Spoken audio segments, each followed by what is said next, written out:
Oh, it's about to get deep in here. They say there's two topics that you do not talk about in proper company, and those things are religion and politics. Well, we're throwing conventional wisdom out the window as we reboot the Joel Comm Show on a discussion of faith. Buckle up. Here we go. Please keep clear of the doors. You are delaying the departure of this train.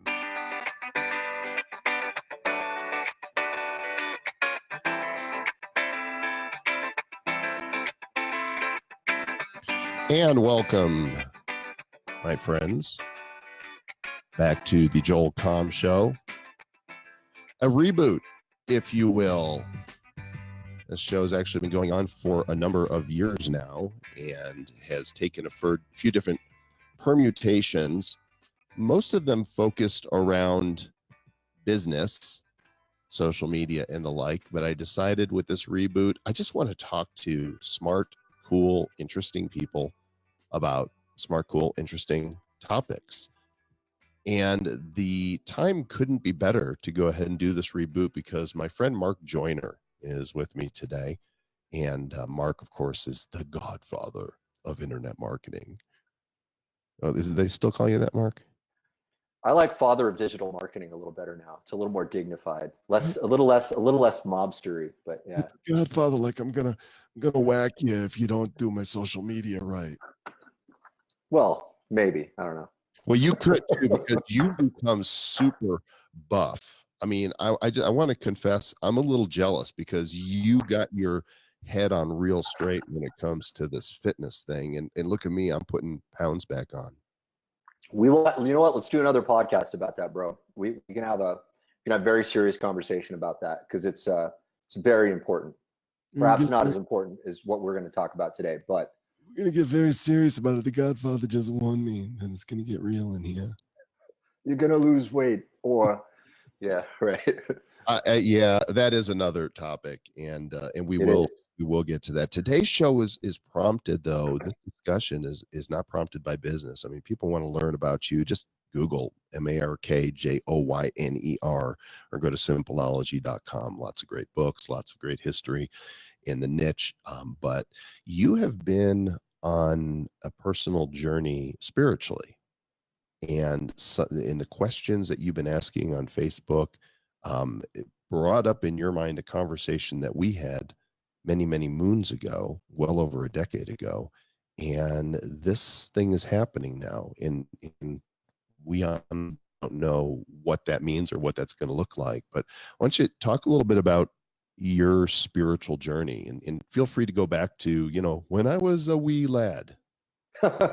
Well, I'll try to keep it as brief as possible. And I want to include in this some of your context as well, because there's a preceding question I want to ask you that is not I don't want to make it the primary topic of discussion, but it is I think a super relevant question for you. So,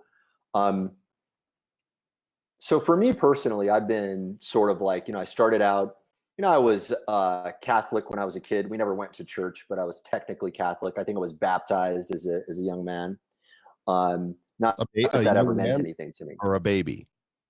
Baby. Yeah. A baby young man. I didn't go through the catechism and all that stuff, right? I went through, I was baptized, and some people in my family consider themselves to be Catholic.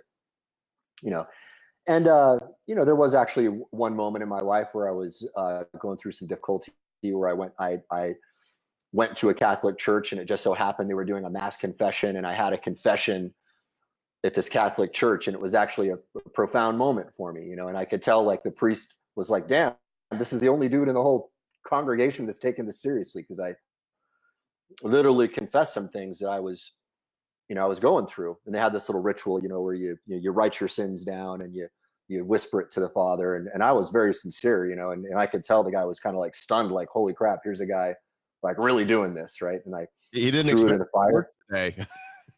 Yeah, he didn't expect real work, right? Yeah, he thought, oh, this is just another day of everybody showing up and pretending like they believe, for the social experience. But I wouldn't consider myself a Catholic. I wouldn't consider myself a Christian. Up to this point, I have been sort of more or less a pseudo-agnostic pantheistic spiritualist, for lack of a better term. I mean, I don't know how to have any degree of certainty about my spirituality. That said, I have had a number of what I would call spiritual experiences. It's probably not appropriate to get into those, but there are things that definitely had me, profoundly questioning whether or not the materialist dogma that most of us are fed today is legitimate, right? And one of them even, had me walking out of it with a very strong conviction that we are not just these meat suits that we're walking around in. That this realm of existence that we're in is a veil of sorts.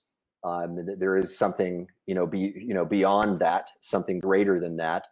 And that experience also allowed me to completely lose my fear of death. I'm at a point now where I'm so completely convinced that that this is not final in the way a lot of people are trained to believe it's final, that I literally have zero fear of dying. I don't want to. I love my life. I think despite the difficulties I've gone through in the earlier phase of my life, I've been blessed in a lot of ways, especially now at the point of life that I'm in now. I'm quite happy, but there are things that are uncertain. Now, that said, I've been very, I've studied, all of the major religions. I know quite a bit about, many of them. I've read, most of the major holy books, including going so far down into Hinduism. A lot of people don't know that the Bhagavad Gita, what Gandhi called his spiritual alphabet. And by the way, a lot of people need to understand, Gandhi said, I'm not a Hindu, I'm not a Christian, I'm not a Muslim, I'm all of these things, right? Gandhi was one of the, the great men of history in my estimation. And he said that the Bhagavad Gita was his spiritual alphabet. And I started digging more into that, and it turns out that that's a much larger part. It's a part of something much larger, that's much larger, called the Mahabharata, which is this grand epic tale. And I read that, right? But Christianity has had a particular appeal to me for many reasons, right? One of them is that I like the ethical code that it represents, right? I have seen, over my years, I have seen how, what in the Bible is labeled as sin, definitely does cause destruction in people's lives. There's no doubt about that. And I don't think that's unique to Christianity. I think most of the religions are trying to tell you to live your life right, and to make you aware of the fact that, hey man, if you do sleep with another man's woman, or you cheat on your wife, or you steal, or you lie, or you do all these things, there are consequences in your life. That's real and observable, right?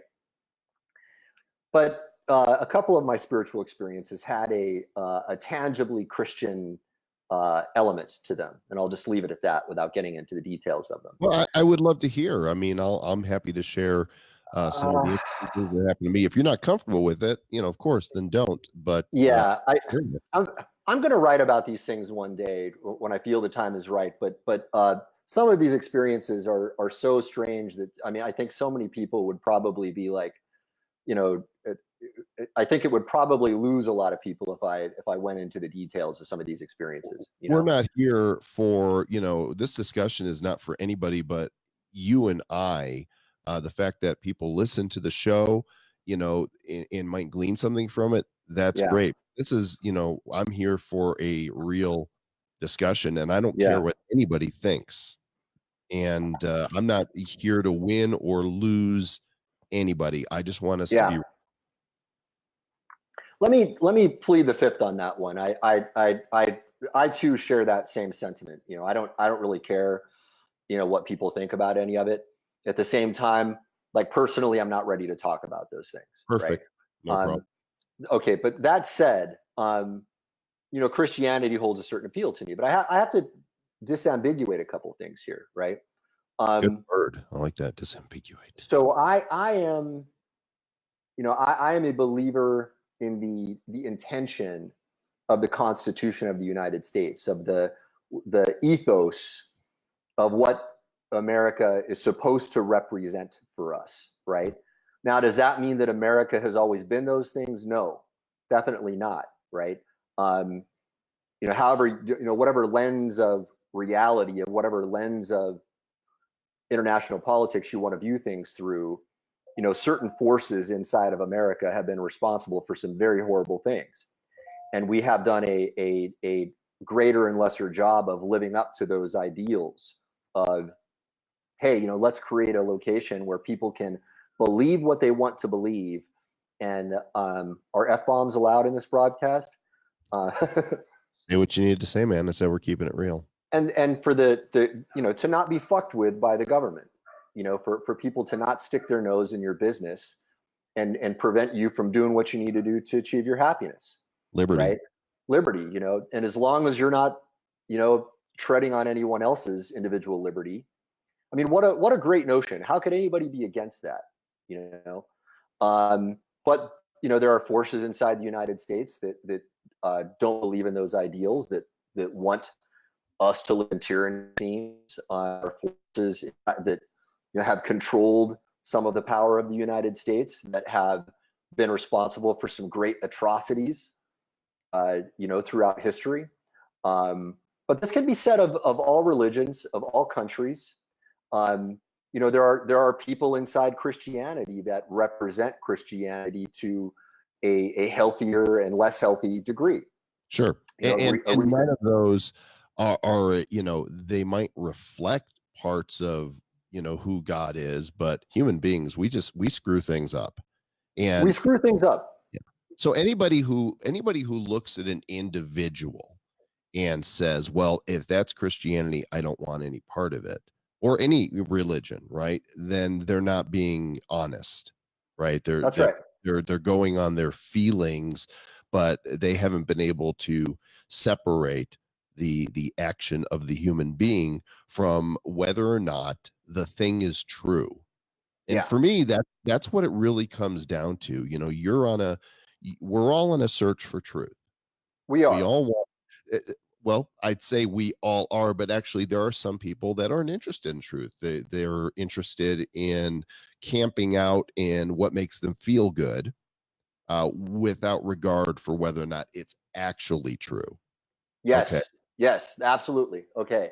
It's a red pill, blue pill moment, right? It's Matrix. It's, take the blue pill, go back to sleep, and you're reinfused into this program, and the steak is juicy and sizzling, and you won't know any difference. Or take the red pill and go down the rabbit hole and see just how deep it goes.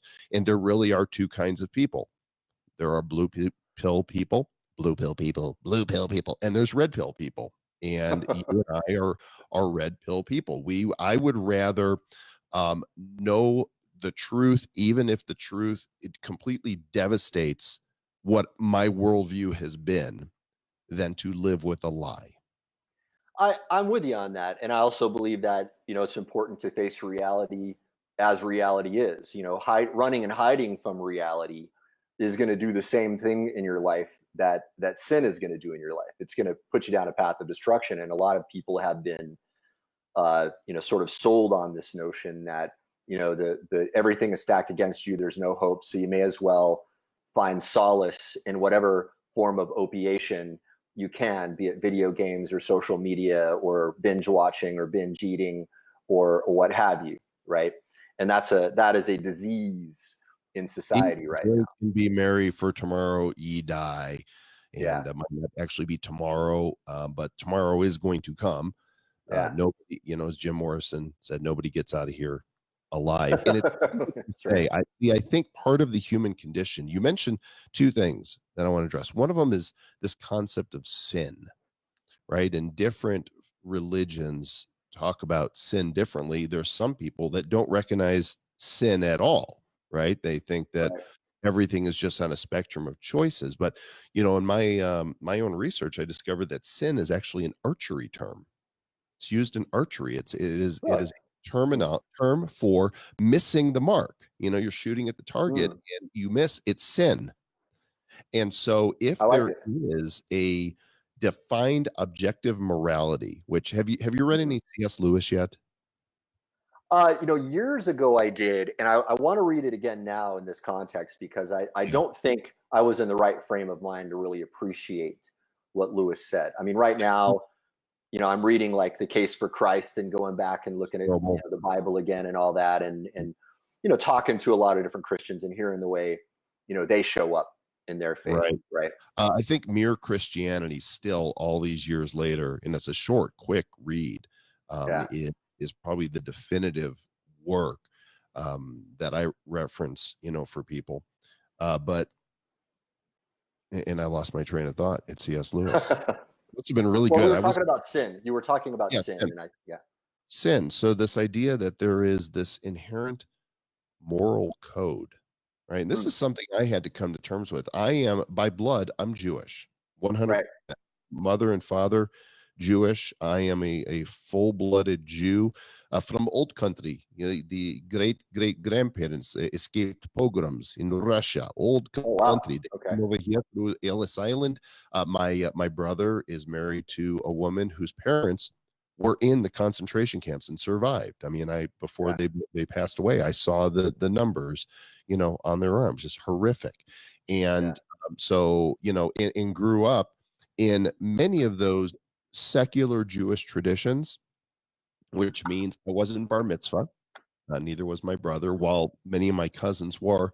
But we would celebrate occasionally, like Rosh Hashanah, Yom Kippur, Day of Atonement, New Year, Hanukkah. Sometimes we'd have kind of secular Jews, more or less, really. Very, very much. And a lot of Western Jews are like that, very secular Jews. And what's really interesting to me is when I was really young, I just out of nowhere, I had this idea of like, I wonder if one day I'd be a rabbi. And you know what rabbi means? Well, I mean, I know what a rabbi is, but I have a feeling there's more to it when you ask it that way. Literally, the translation for rabbi is teacher. Okay. Right? And so there's also the leader element to it, but a rabbi is a teacher. They were the teacher of the Jewish Talmud and the Holy Scriptures. And it's kind of interesting because I have become a teacher, right? And as have you, right? In many respects. And but it was just a really weird thought for a child to have. I wonder if I'm to be a rabbi. And while you're not prepared to share experiences, there's some that I'm wouldn't hesitate to experience. I remember one time as a young man, I was going through a really, really hard time. My parents were getting divorced, and it was just trauma in my house. I was 12 years old, and I remember one night laying in bed. I was in the bedroom. I was in my own bedroom, and I was on my stomach, and I felt a hand touch my back, right, the way you would if an entire palm and all 5 fingers gently touched my back. And I turned over and nobody was there. It was the strangest thing. And at that moment, there was no context for it, but I slept with the covers up, for a really long time. And sometimes in retrospect, if that was, somehow God putting his hand on me for the future, I don't know. Who knows? I make up a story around it. I don't know for sure. It's interesting. Well, let me loop back around. There's a point that I'm kind of building up to, which is interesting, right? Okay. And thanks for sharing that. I mean, I've had experiences like that too. I mean, many, in fact. And some of them, just defy, any of the materialist, explanations of consciousness and our existence. And by the way, I don't think consciousness is a brain local phenomenon. Mm-hmm. I think there's a lot of evidence to support that. In fact, and if somebody wants to have a scientific debate about that, I'm more than happy to engage. But so in the same way that, people express their being an American in different ways, and America has showed up as different ways. America has been this evolving thing. There are Christians who show up in their Christianity in different ways. I mean, I had a debate with a guy yesterday who unfriended me because I was asking pretty straightforward questions and he was taking it the wrong way.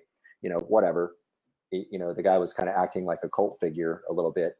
But like as always, I try to remain dispassionate and compassionate and calm throughout the whole thing and understand. I'm not averse to hand out the required bitch slap when the occasion is right, but more often than not, I try to conduct myself in a compassionate and decent way, and patient, and also try to see things through. Right? Jesus bitch slapped the Pharisees a couple times. Indeed, right? So now this is true in all religions. There are people who show up one way in their Islam and another way in their Islam. There are Jewish people who show up one way in their Judaism and another way. And so there's two questions I want to ask you. There's a preliminary question that has been kind of on my mind, but let me just sort of set the stage for everybody, so everybody can know that, because I should have stated this in the beginning. There's a big reason why you and I are having this conversation. The big reason is at one point when we were shooting The Next Internet Millionaire, which was such a brave and bold project on your part, by the way. 2007, just to give context, 2007. 2007, very good memory. 2 days before the shooting was to begin, right outside of the compound, you and I were in your truck going off to lunch.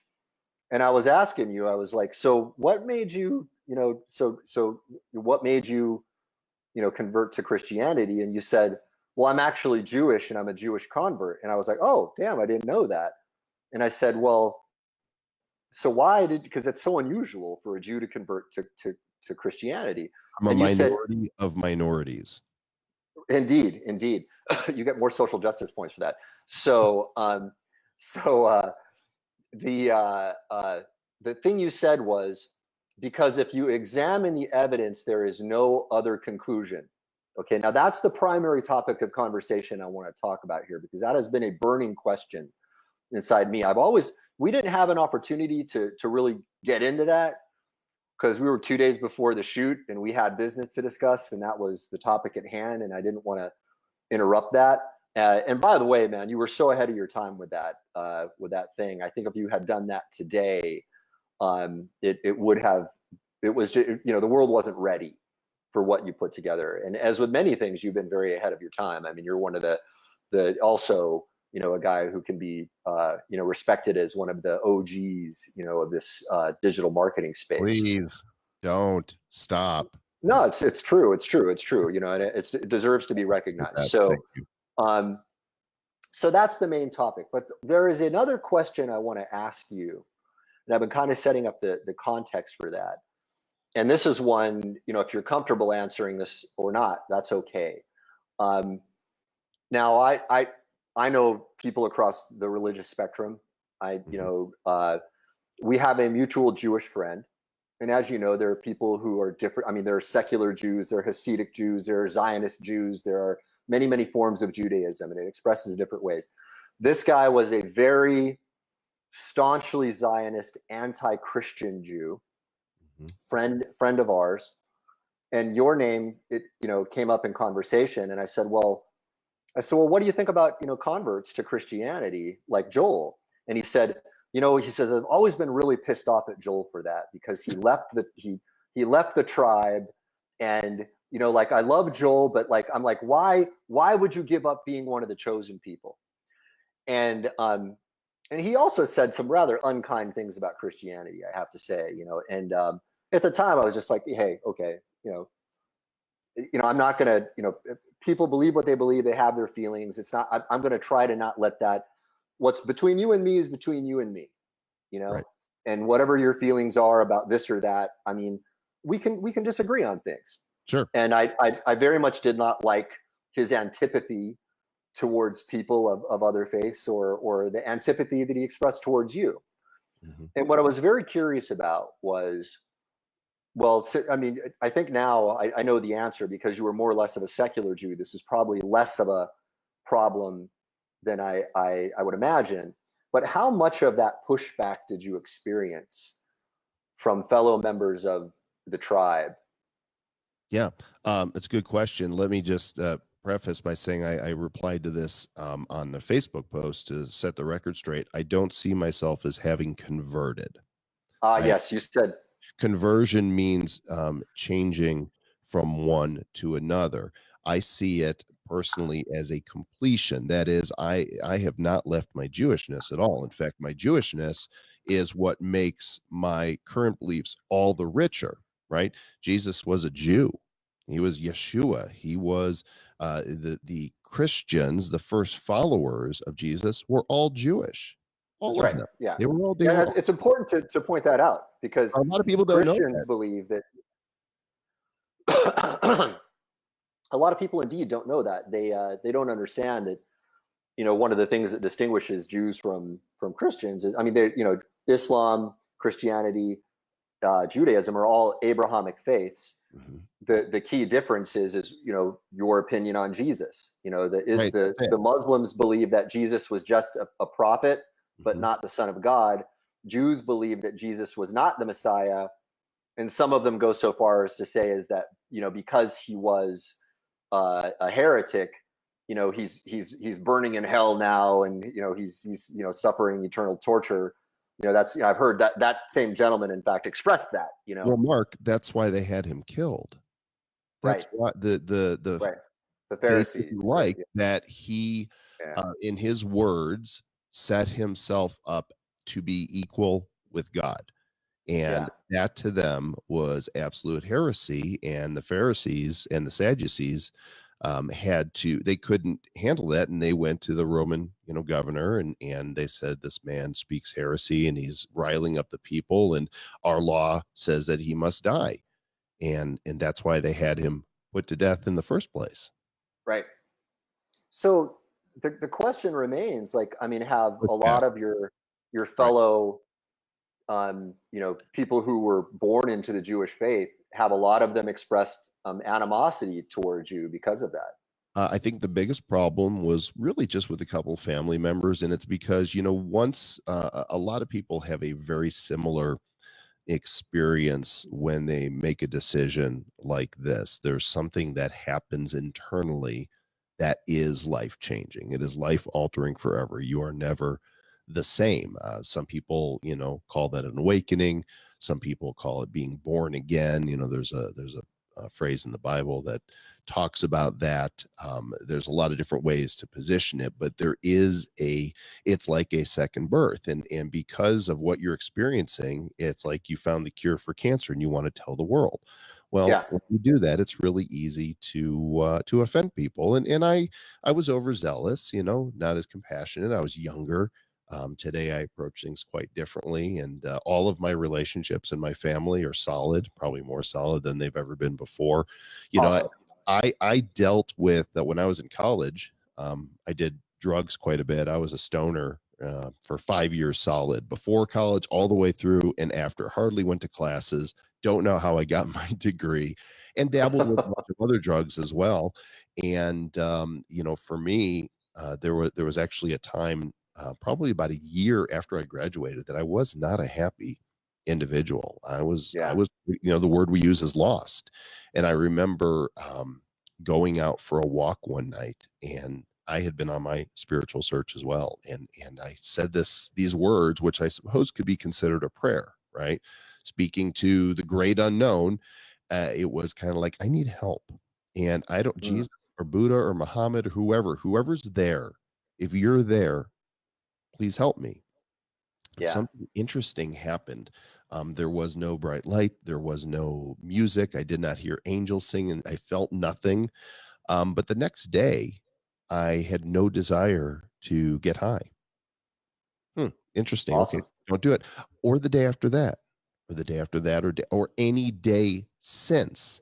The desire, this thing that was compulsive within me, had completely left me. And this was before making any profession of faith. I was not a Christian at this time. I was on my journey, and whoever or whatever was out there answered my prayer. And I didn't even make the connection that something had happened. I thought, well, I just stopped. Well, Mm, when you're compulsive and you have developed bad habits and you do them daily, regularly, and you just yeah, stop, that's usually not a result of your own willpower. right. Yeah, there are many things that will cause people to change behavior. Sometimes it's it's repetition of things over time, but sometimes a single event can trigger a rapid transformational change, and that single event is often an external stimulus of some form, right? So this kind of sets things up very nicely for the main question, right? And I have been getting different answers about this. I've been speaking with a lot of Christian friends about this to hear their version of it. Some of them are mutual friends. I don't know if they want to be mentioned, so I'm not going to mention names. Some of them are old Army buddies. I wanted to ask them, so like, why, what is it that allowed you to have so much conviction in your faith? And how, and once you have that faith, what does it mean to be saved, right? And one of them said that basically, step one is, you've got to admit that you're a sinner. Step two is you've got to accept, that, Jesus died for your sins and is your sole source of salvation. And three, you've got to live your life in accordance with, what that means, right? In accordance with God's will. Now, I've got no problems with 1 and 3, right? I will admit that I have been and still am and probably will always be a sinner, of some form or another. And anybody who says they're not is lying. Yes. I don't think anybody out there, can claim that they are without sin, right? Let he is who was without sin cast the first stone, right? That's, I think, was very wise, because that means none all of y'all, right? Right. So that's fine. I have no problem with that. Number 3, I have no problem with, as I go through my life, I learn, the importance of conducting myself properly, more and more. But, to be clear, I also understand that this is one of the things that I struggled with, in my earlier years, especially, after my, my biggest days in, what we called internet marketing back then. Now it's digital marketing, but back then in the internet marketing world, when I was the guy there, there was a period there where I shut down all of my companies, and I didn't know how to deal with a lot of conflict. And one other thing I understand now is that, dealing with conflict, sometimes harshly, does not represent sin. There's this really interesting movie that Robin Williams was in where he said, hey, karmically, self-defense is quite cool. There are people who during that phase definitely wronged me in some pretty serious ways. And I let them get away with it. Were that today, I would be whatever one thinks of Trump. One thing that Trump represents is that he's not gonna let you, take shots at him without, firing shots back. And again, I don't want to make this a divisive conversation, because I know there are a lot of people who are staunchly for and against the man. But I mean, I understand the wisdom of being a counter striker. Well, as long as we were talking religion, you had to bring up just a shred of politics to, complete. Yeah, right. Well, one guy posted a Christians for Andrew Yang link there, so yeah. So it's all fair game now, right? So, and again, whatever people think about that, today, if somebody's going to take a violent move on me, be it in business or otherwise, I'm not going to hesitate to defend myself. I'm physically and intellectually and spiritually more prepared for fighting back now than I was at the time. And I don't think being a decent person precludes that. In fact, I think it's part of being a decent person, because I think if you're one of these, like, peace love people who is unwilling to defend themselves and is unable to defend themselves, what you become over time slowly is a monster.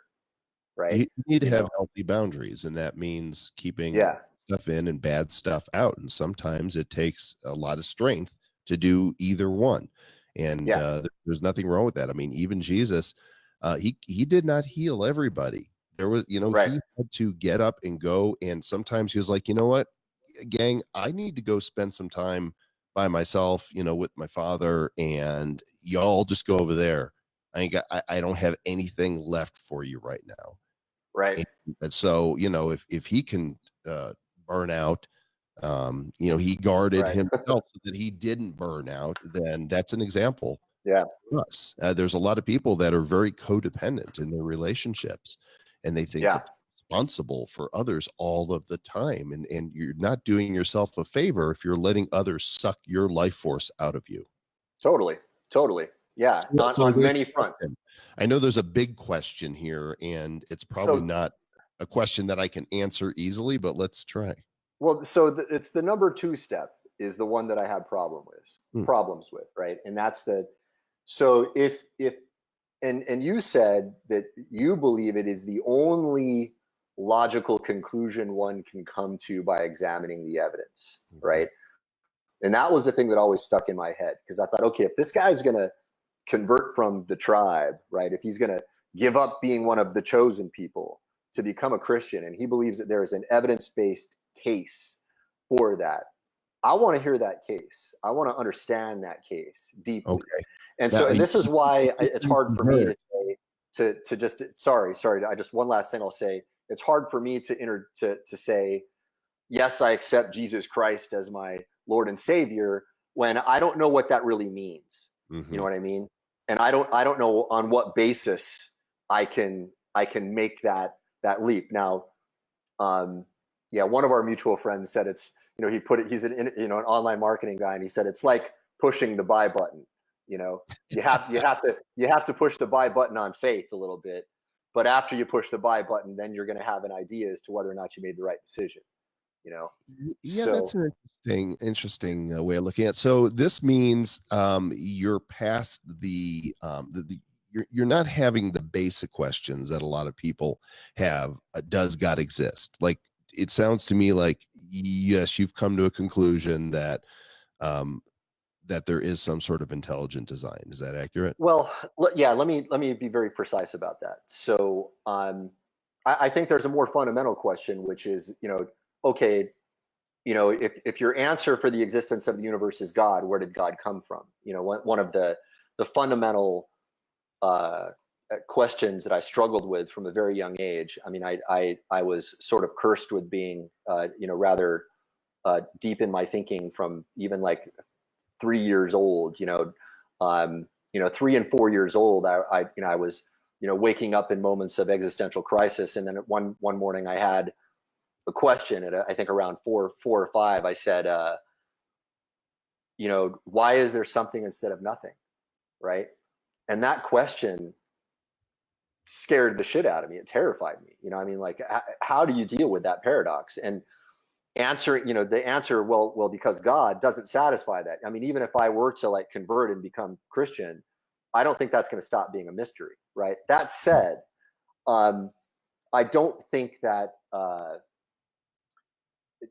science has answers for this either. The great Rupert Sheldrake said, the problem with the reductionist materialists in the scientific community is that they say, give me one free miracle and I'll explain the rest. Right. I don't think that the orderliness of the universe, can just happen at random. Right. So when you say intelligent design, I want to again disambiguate and make it very clear what I believe about that. I don't think that the rules that govern this existence are either completely understood by man, right? Because the further we peer into science, and no matter how dogmatic science gets, if one were to take even a cursory look at the history of science, we know that this is an evolutionary process. And if you read Kuhn et al., he talks about, science, popular science is really more or less the changing of paradigms throughout history. It's not and they're not necessarily progressive. There are popular notions and unpopular notions. That's why I completely reject the notion of scientific consensus. I mean, even Richard Feynman would tell you that consensus has absolutely nothing to do with science. The only thing that matters in science is how predictable are your hypotheses? How much predictive power does your hypothesis have? And whether you're the only person who believes that or not has absolutely nothing to do with the scientific truth. Okay. Right. And it's not by consensus. People have demonstrated again and again that the majority can be wrong. Right. It doesn't take much of a deep look into history to know that. So for me, I do believe that we live in a universe that's orderly. Otherwise, we wouldn't be here. Right. Right. I mean, clearly, if we were a few miles closer to the sun or a few miles further away, this planet would not sustain life. right. Just we'd either burn up or we'd freeze to death. And I look at the complexity of the universe and our galaxy and our ecosystems and the human body, right? I mean, we make all these interesting computers that do amazing things, but the brain is a computer we have not cracked the code on. No. And it's amazing. It's amazing that the thoughts we're thinking somehow create these ideas that, then formulate into these words, and we communicate. And our eyes, are so complex. And the fact that our muscles work, it's amazing to me. And I pick up my iPhone and I think, okay, this amazing computer here had a designer. Right. There's no way ever that this thing would just out of the sludge become a device. It had to have a designer that would understand all the mechanics of it and how to make it work so that we could enjoy it. To me, that is a picture of an intelligence behind us.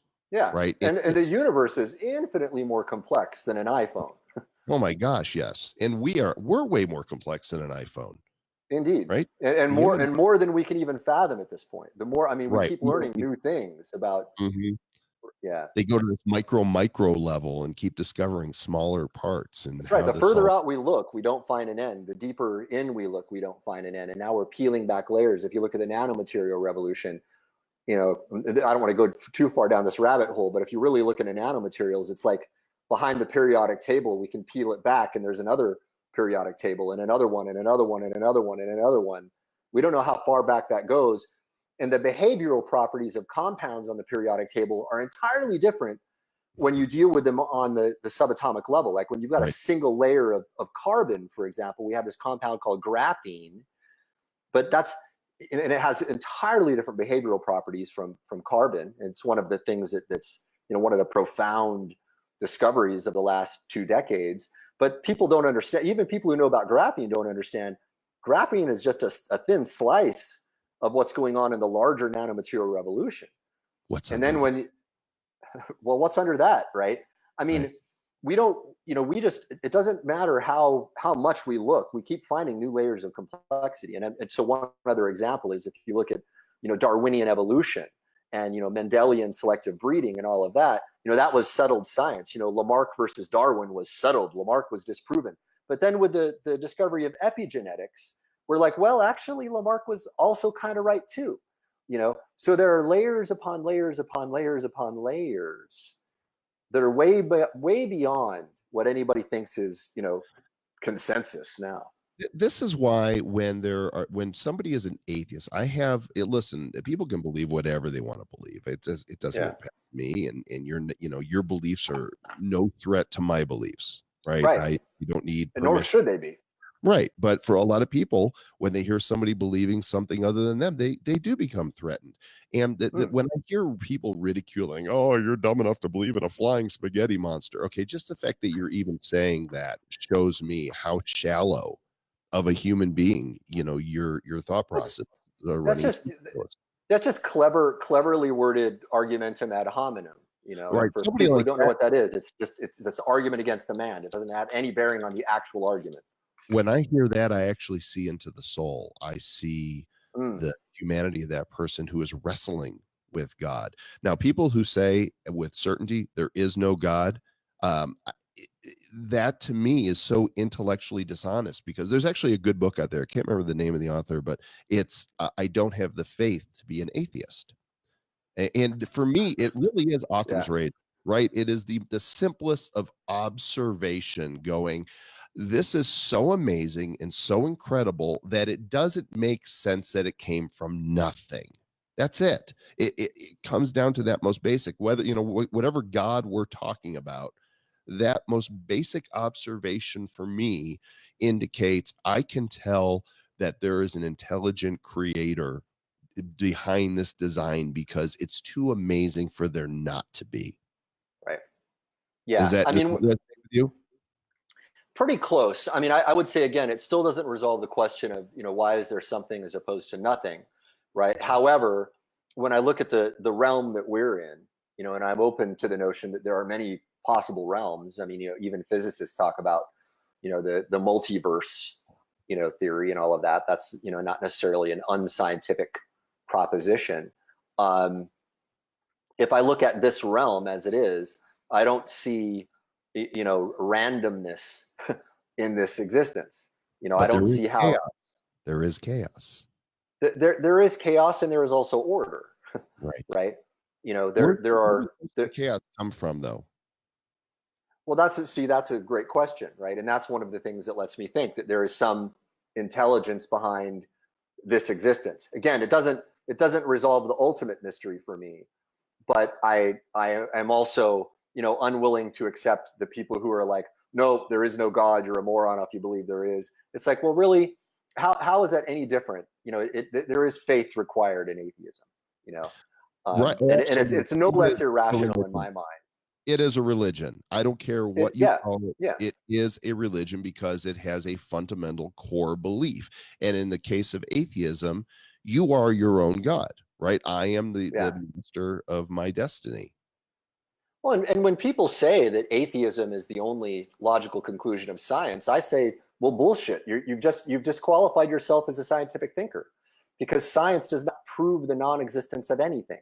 It cannot, because That's you're right. presupposing that you have an omniscient data set.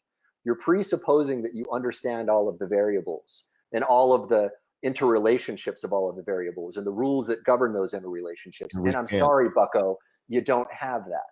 We can't. Right? There's no way. So to call it Yeah. scientific, it may be scientific based on what we know or what you think you know or how you have interpreted it. But even that falls so short of what is necessary to come to a conclusion. I have much more Yeah. respect for people that are agnostic, that just say, I don't know. That's as honest as it comes. I don't know. Maybe, maybe not. Have you read any of Perry Marshall's work that he's I done? have a little bit. I really love Perry Marshall. I don't know him all that well. I think we've only had like maybe one conversation ever. But I really respect the guy, and I He might respect be his your next bravery. guy.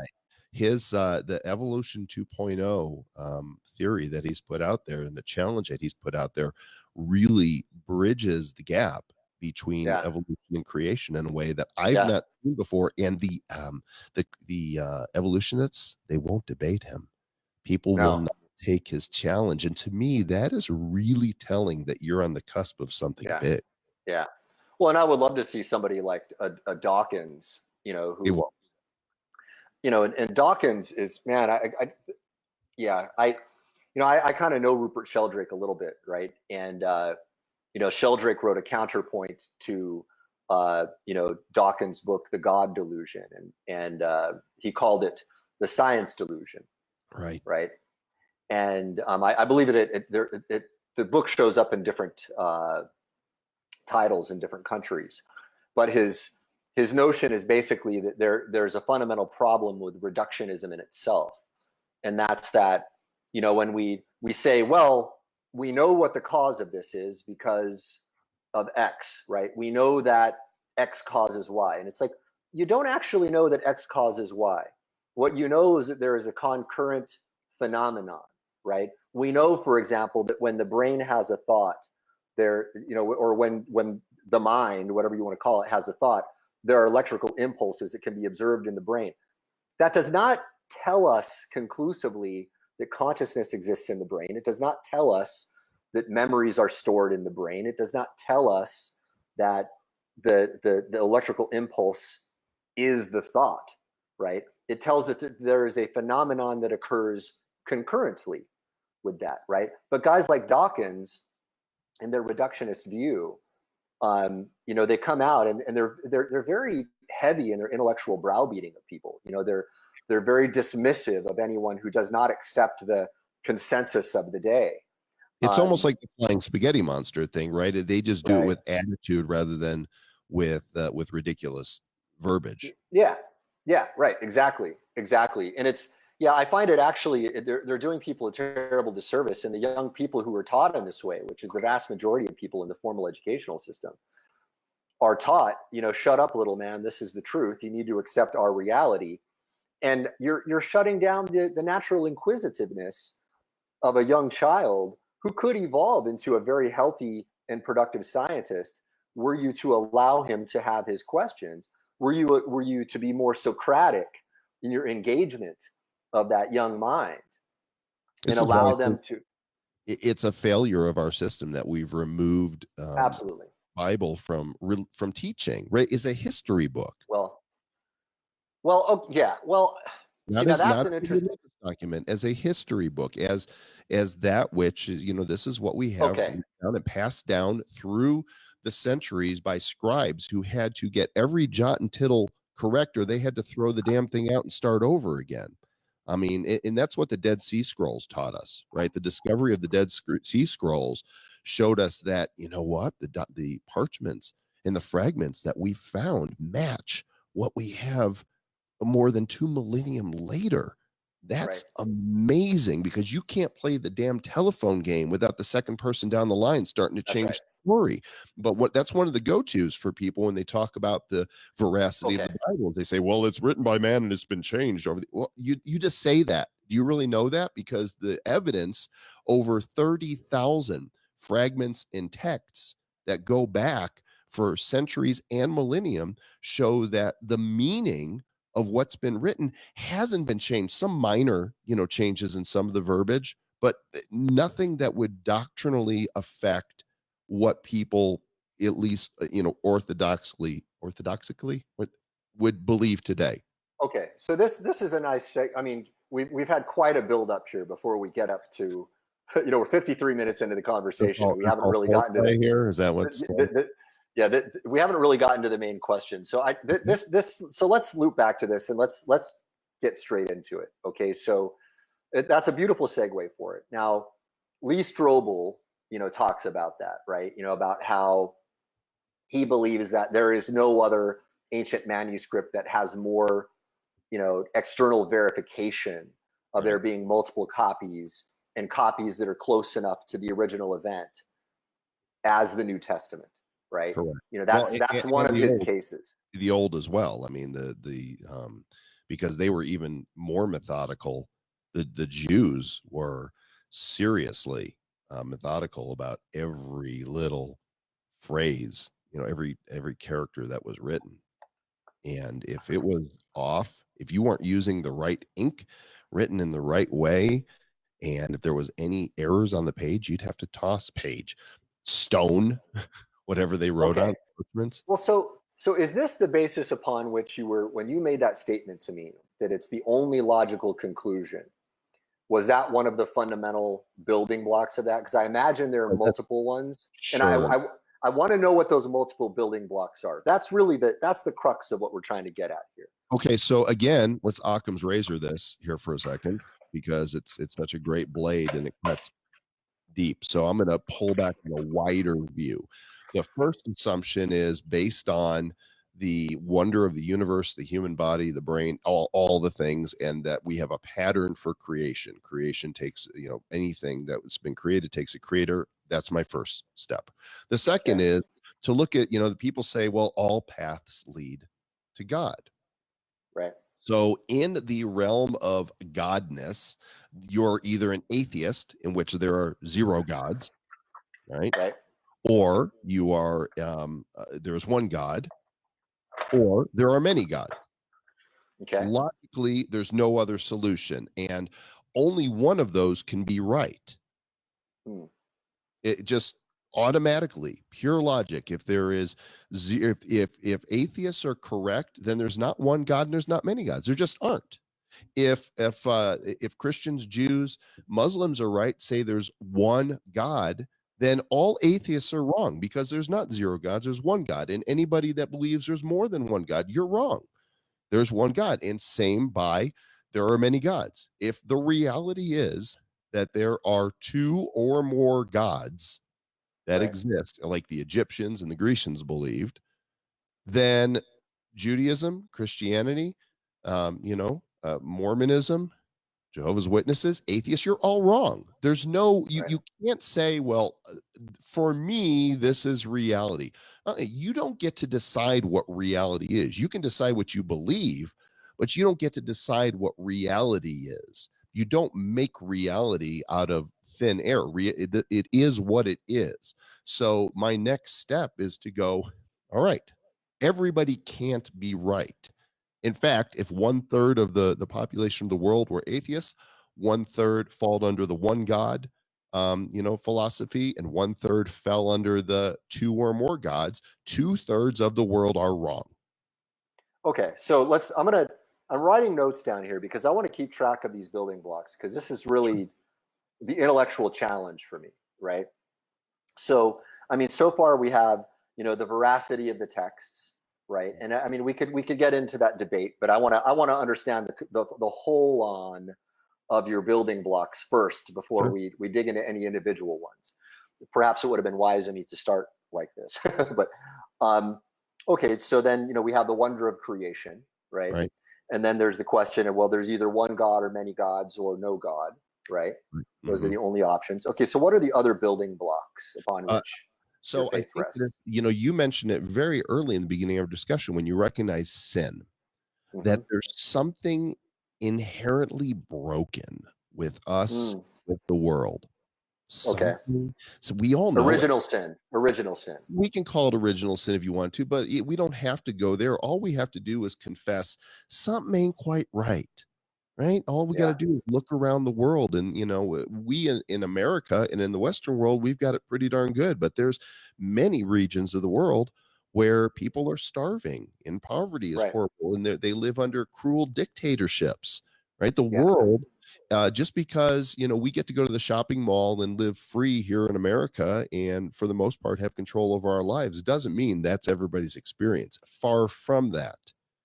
Right. You know, So people. I'll use original sin as a shorthand for that. Okay. I mean, the inherent corruptibility of man. Right.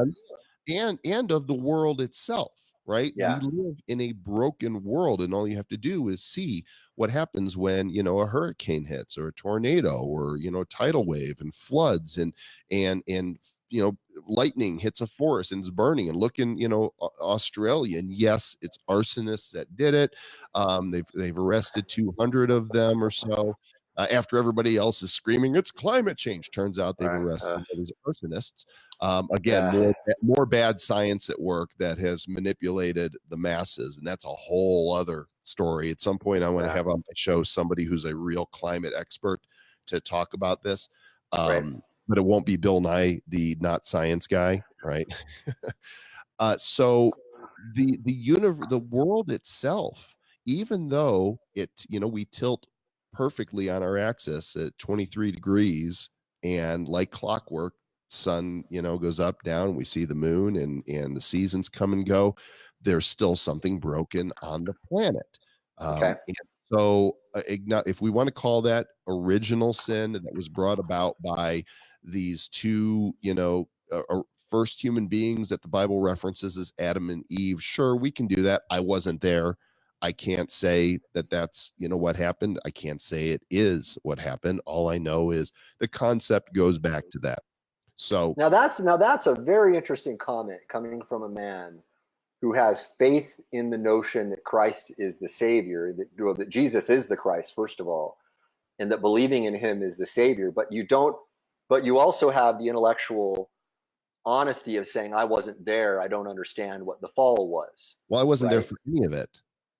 I wasn't there Right. for any of it. None of us were Okay, there. now we're getting to the real crux. So let's Right. break down more of the building blocks. More so I want to deconstruct the building blocks of your faith. I want to know what they are, and not to, and again, guys, so everybody watching this understands, my intention of this is not to be contentious with Joel.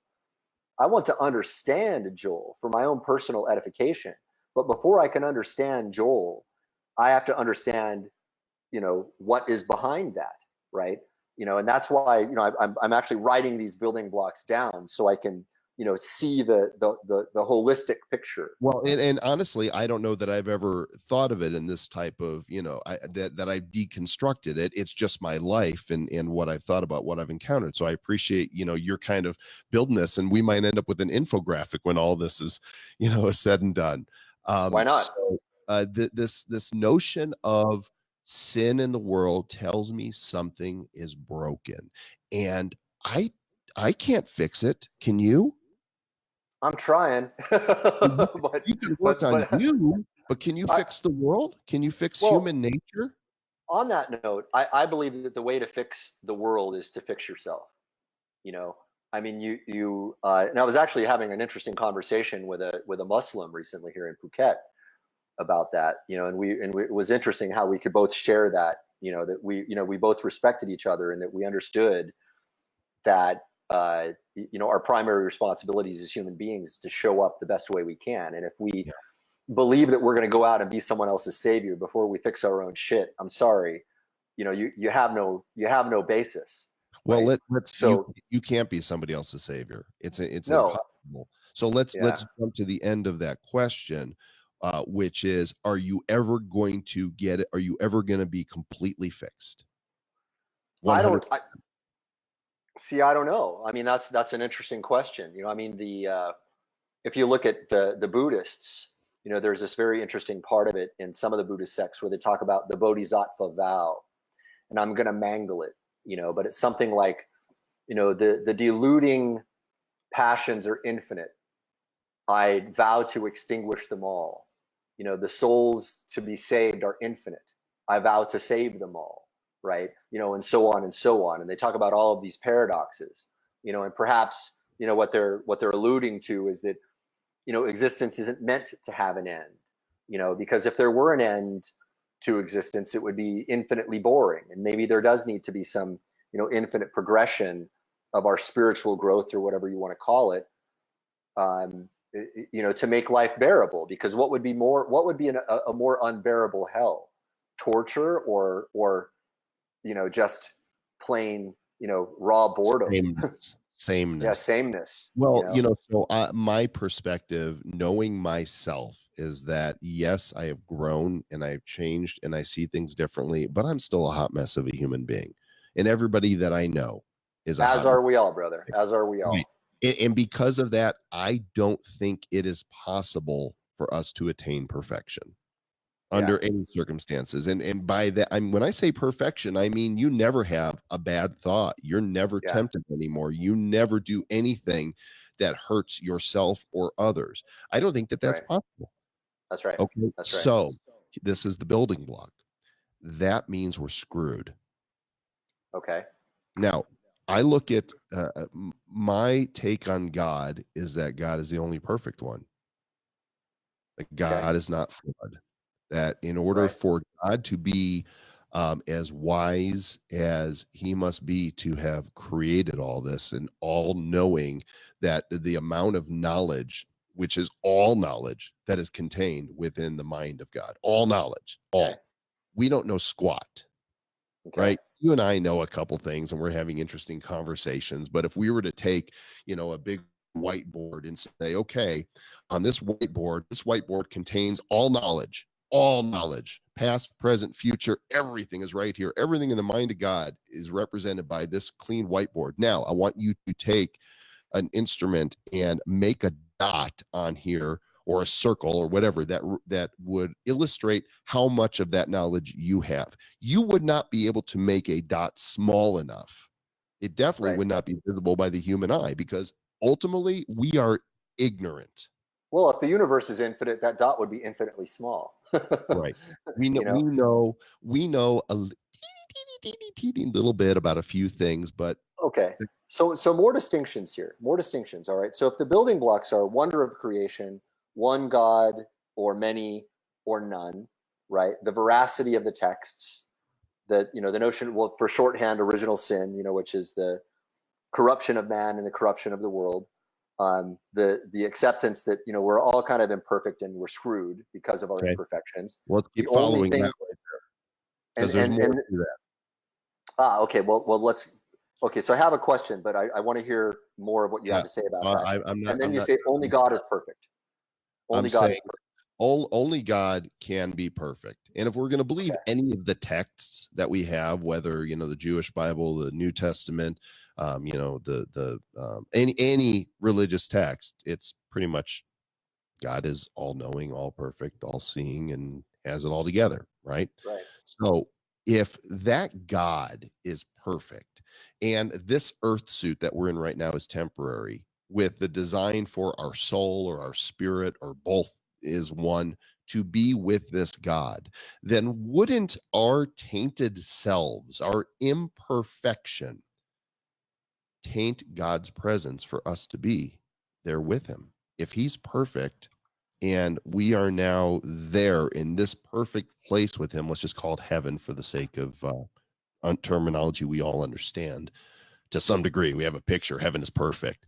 How can imperfect us be in that perfect place? Because our very presence would make it imperfect. It's like, was it Groucho Marx or W.C. Fields that said, I wouldn't be a member of any group that would part of any group that would have me as a That's member, right. right? Right. Because that automatically taints this group. So just from that perspective alone, we're screwed. How Right. do we spend, well, let's just call it eternity, with this creator that we don't know, but we can tell he exists by seeing what has been created? The logically, I can't. It's not possible. There's nothing I could do. There's no amount of good deeds I can do. I can't pray enough. I can't give enough money. I can't do enough good deeds. I can't volunteer enough, because no matter what, I still fall short of perfection. And for me to be in God's perfect place, I screw it up. Yeah. That's a problem. Yeah. Mm. Okay. So, this is actually perhaps a segue to my next question, which was, so if looking at all of these building blocks, how do we disambiguate that from someone who believes in Judaism? Because do Jews believe, as you do, that we need a savior to complete our perfection, or to absolve our perfection? Yeah, well, I mean, there definitely the Old Testament refers many times to a Messiah, but the reference, as many Jews have read that it is an earthly Messiah who will Right. lead them, Elijah, right? Yeah. right, Elijah, that will lead them into a time of peace and in harmony, Right. on earth. So it's a little different. I think that to me, that is a limiting mindset, because we know for a fact that we're all here for a short time, and it doesn't take into consideration the why are we here. Why are we here for a short time? If indeed this intelligent God has made all this and deemed, to have us be a part of it, is it just for this blip and that's it? Or is there a bigger plan? Right. And I can't, again, I can't reason that there's not more based on what I see. To create something with no meaning means there's no purpose for it. I couldn't control when I was born, where I was born, who my parents would be. And unless I did something, like sadly, many people take their own lives. And I have Mm. absolutely no desire to do that. Yeah, Yeah, indeed. Same. I can't control when I'm going to go, but I know one Right. thing's for sure. I am going to go. Right. That is So, death and so taxes. how can you not get that same thing that you're getting from Christianity from Judaism? So this is the real thing here. How do you make that leap of saying that, of believing that becoming Christian completes you as a Jew? Well, I believe it's the rest of the story. I think the Bible, the Old and New Testament, are one scarlet thread woven together. That the Old Testament sets the stage for a period of God's grace that opens up salvation to everybody, right? So here's one of the Not mistakes. just the chosen. Well, here's one of the mistakes that I think my brethren and sisterin, my Jewish family, make. You had to be politically correct, because I know you love Right. that. and the Yeah. Zurin also, don't forget the Zurzans, is that there's a lot of pride in the Jewish community. And that Yeah. pride comes not only from being survivors, which a lot of races, have been survivors. So Yeah. that's, I think there is pride in surviving, but that doesn't, make you special. It just means you fought your ass off to not be made extinct. And good Well, on you. I'll just make a very interesting observation about that. So, when I was in the intelligence community, the work I did was in the Korean theater, and so I, speak Korean, fluently, and know quite a bit about Korean history.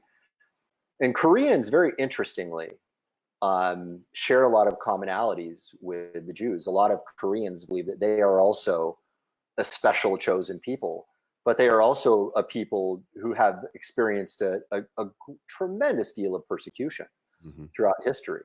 They have this, according to their books, 5,000-year history, and throughout that, we know matter of factly, during what the Koreans call the Imshi Shide, which was the era of Japanese occupation. The Japanese were, to put it mildly, not kind to the Koreans. And if anybody knows anything about the rape of Nanking, the Japanese were not kind to the Chinese. And that's not any slight on the Japanese people in any way.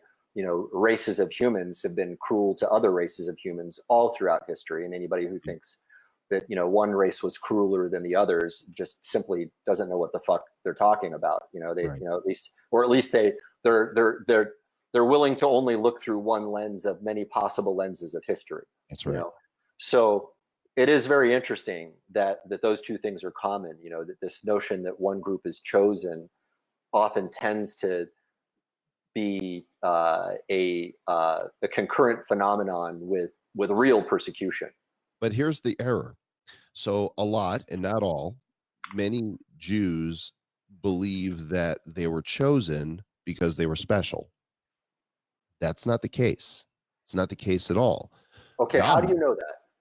okay, because if you look at how they behaved according to the texts we have in the Old Testament, they screwed up again and again and again and again and again, just like we all do. So even by their own books, right? Yeah. even by their own books, you have to flip it. They're special. Yeah, we don't have to look at post World War I Middle East. Right. They're not chosen because they're special. They're special because they were chosen. Right. God looked and said, all right, who is the most messed up group of people that I can select to show myself to demonstrate my love and my grace to, so that they will then be able to testify before all of the earth of who I am. Did I just blow your mind? Yes, actually. So your contention is that the reason that the Jews were chosen was because of their being exceptionally corrupt. Well, they were a good representation of how screwed up we are. I don't know that they were the worst of the worst. I'm just saying, hey, look at this group here. This is a ragtag bunch of, desert people that they're killing each other. They need some help. And I need to go. I'm not going to go to the most well-behaved people to teach them. I'm going to go to the people who need the teaching. And so he chose the Jews, and that made the Jews special. A lot of Jews, though, think that, well, we're so special because God chose, we're special. That's why God chose us. No, that's not why he chose you. He chose you because he wanted to make you special. Well, there are modern day, Jewish supremacists, and I mean, I know that's a rather, unpolitically correct thing to talk about, but those people exist. I mean, to pretend like they don't is not, but your contention is that is not the case, that, that we're all one humanity. Mm-hmm. We're all messed up. And so God chose the Jewish people to demonstrate. He's like, all right, I'm going to work with this group right here. And through them, I'm going to demonstrate my power. I'm going to demonstrate my love. I'm going to demonstrate my patience. I'm going to demonstrate my discipline. I am going to put them on the anvil and slough off the dross and refine them so that they live the best life they can. Not to make robots out of them, but so that they would live in the way they were created to be, because that's, when a machine is well oiled, doing what it does, what it's supposed to do. And I don't mean behaviorally, I mean attitudinally. I think, in the heart.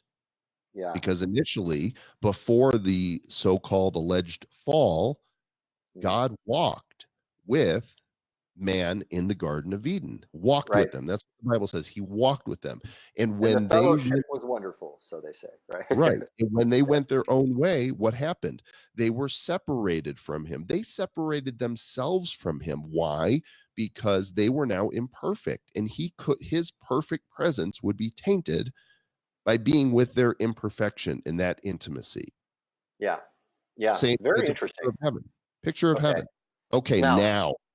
Okay, I want to make one really quick interjection. I want to make it very clear when I say that there are Jewish supremacists. If anybody walks away from this with the impression that I'm saying that all Jews are like that, they didn't listen to the rest of the conversation. No. Look, there's supremacists of all kinds. That's right. They're Christians of all kinds, Jews of all kinds, Muslims of all kinds. Black supremacists. There are Asian supremacists. I'm sure there are, There you go. Dallas Cowboy supremacists that think that Tom Brady is crap. They're real. They're real. Right? Of course, they're real. People are fanatical about their group, about their race, about their some religion, people are. about their creed, about their football. Some That's people are. Yes. So now here we are with this premise that the Jews became God's laboratory, right? And he would again and again, if we look through the Old Testament, work with them to hone them. And he did it with, he told Abraham, okay, I'm gonna start with you, Jack, and look at the sky, and see all those stars there, see all the grains of sand. Your descendants are going to be numerous like that. And Abraham's like, what? And he would test him. He would test him by asking him to sacrifice his own son, which he put a stop to, and some would say was a precursor to God sacrificing his own son eventually. He let them go into bondage in Egypt because they disobeyed him. I need to take a 5-second pause because this is Thailand and it's super hot and my air conditioner is not on. Maybe you can use this as a 5-second opportunity to ask the audience to post some questions. I will be back in literally 5 seconds. We will be back after this commercial break as Mark Joyner turns on the air conditioning in Thailand because he's sweating his tuchus off right now. Tuchus, brought to you by the Yiddish language, is Yiddish for your butt. And now he's back, and hopefully the sweat will stop pouring down his head. Okay, welcome back, Mark. Thank you.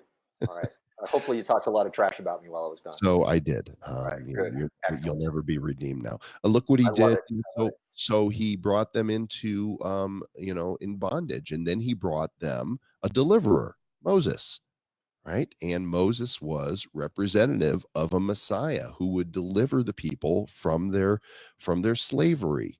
And but even in the midst of that, after they were freed, they were the God called them stiff-necked Jews because they're like, we had it better. Listen, we had it better off in Egypt. At least there we were fed. You got us wandering in the desert here. Oy vey, this is horrible. We're gonna die out here, right? They complained even after being set free. And so what happened? Well, because of some things that happened in their little ragtag group, they wandered in the desert for 40 years. Basically enough time to purge a generation that still wasn't listening to God in spite of what he did for them, provided them with the 10 commandments. Basically, look, I don't want to overwhelm all you guys. Here's the basic rules. Don't be idiots, or as Rufus said, Bill and Ted, be excellent to one another. Right. Don't rape, don't kill, no incest, don't marry your brother's wife, don't steal. It's a wiser film than it gets credit for, actually. Yeah. And again and again, if you go through the Old Testament, it's actually fascinating how many of the stories in the Old Testament weave together this fabric that then becomes a whole picture when Jesus Christ shows up. Yeah. there are so many, there's Josh McDowell wrote a great book called Evidence That Demands a Verdict, Okay. which is one of the books that I read. I also read Francis Schaeffer, The God Who Is There, classic stuff. Any of Francis Schaeffer's work, an incredible thinker and theologian.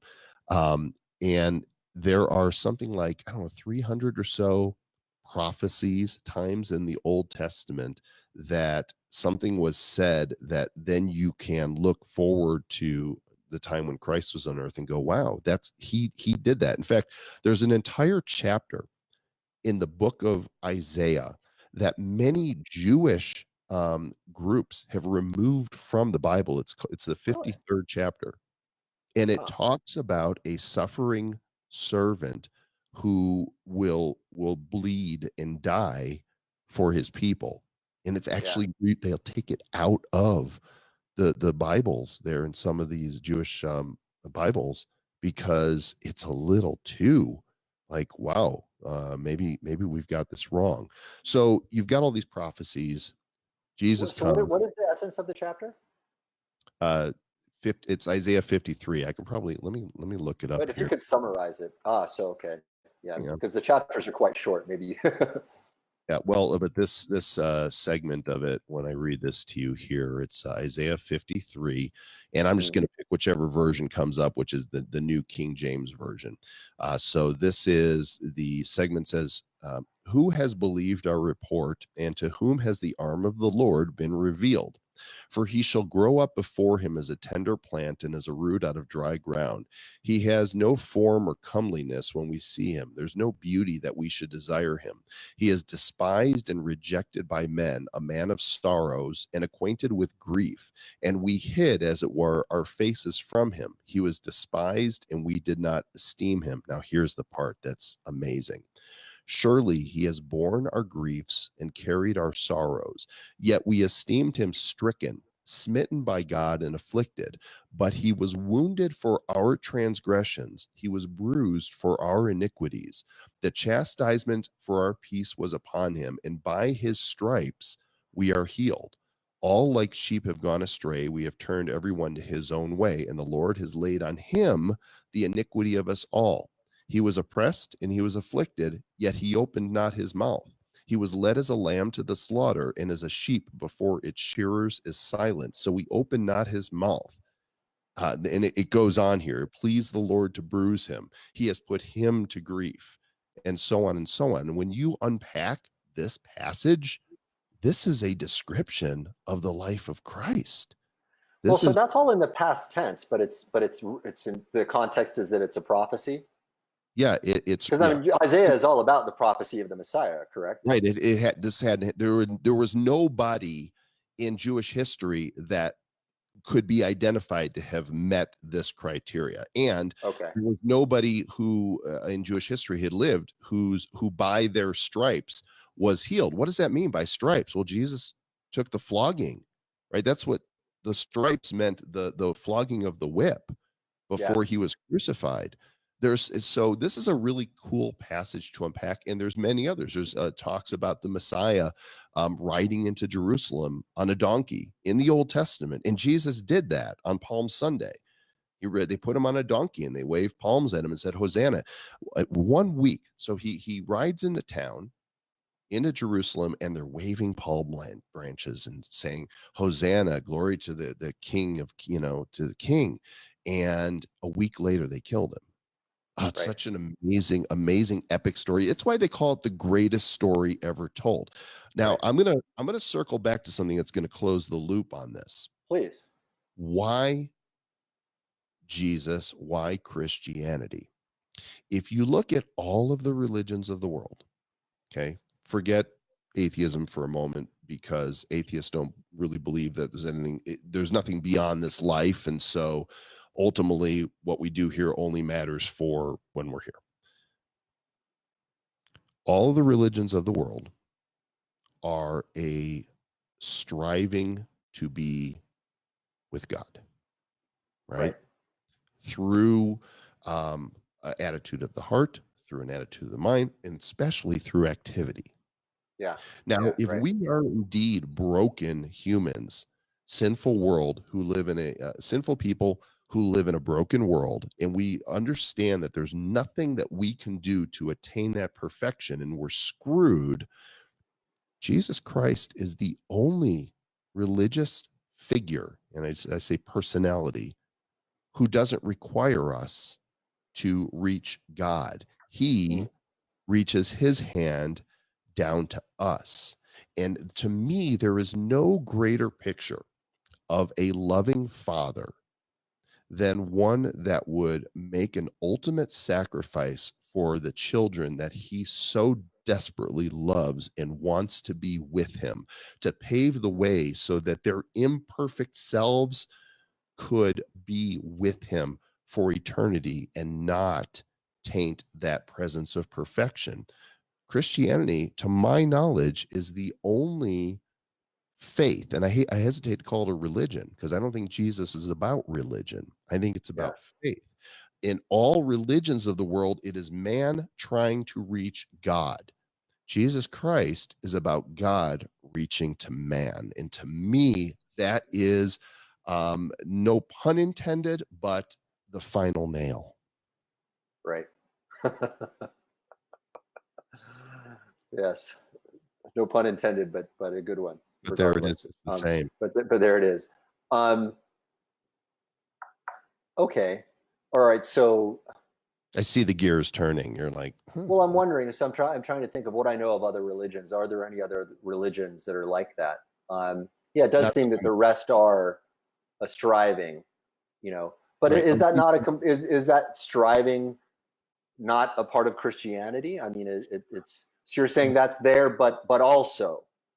Well, it's there. Now, it depends who you talk to. I believe personally that what the Bible teaches is we are saved by grace through faith, that it is not of our own doing at all. Now, there are those in Christian denominations that would say you have to earn that salvation through the things that you do, right? And to me, that just nullifies what God did through Christ, right? He took so what he did on the cross, right? What is taught and believed to be what happened on the cross is that he was perfect. Now we don't have to get into the Trinity right now and how he's also God, but let's just assume that God is one in many persons, right? A Trinity. Okay. Let's assume, just for the sake of this argument, that Jesus Christ is the eternal God in an incarnate form that, just like if you wanted to communicate with a dog, the best way to do it would be to become a dog, right? You understand each other better, sniffing each other's butts and all that.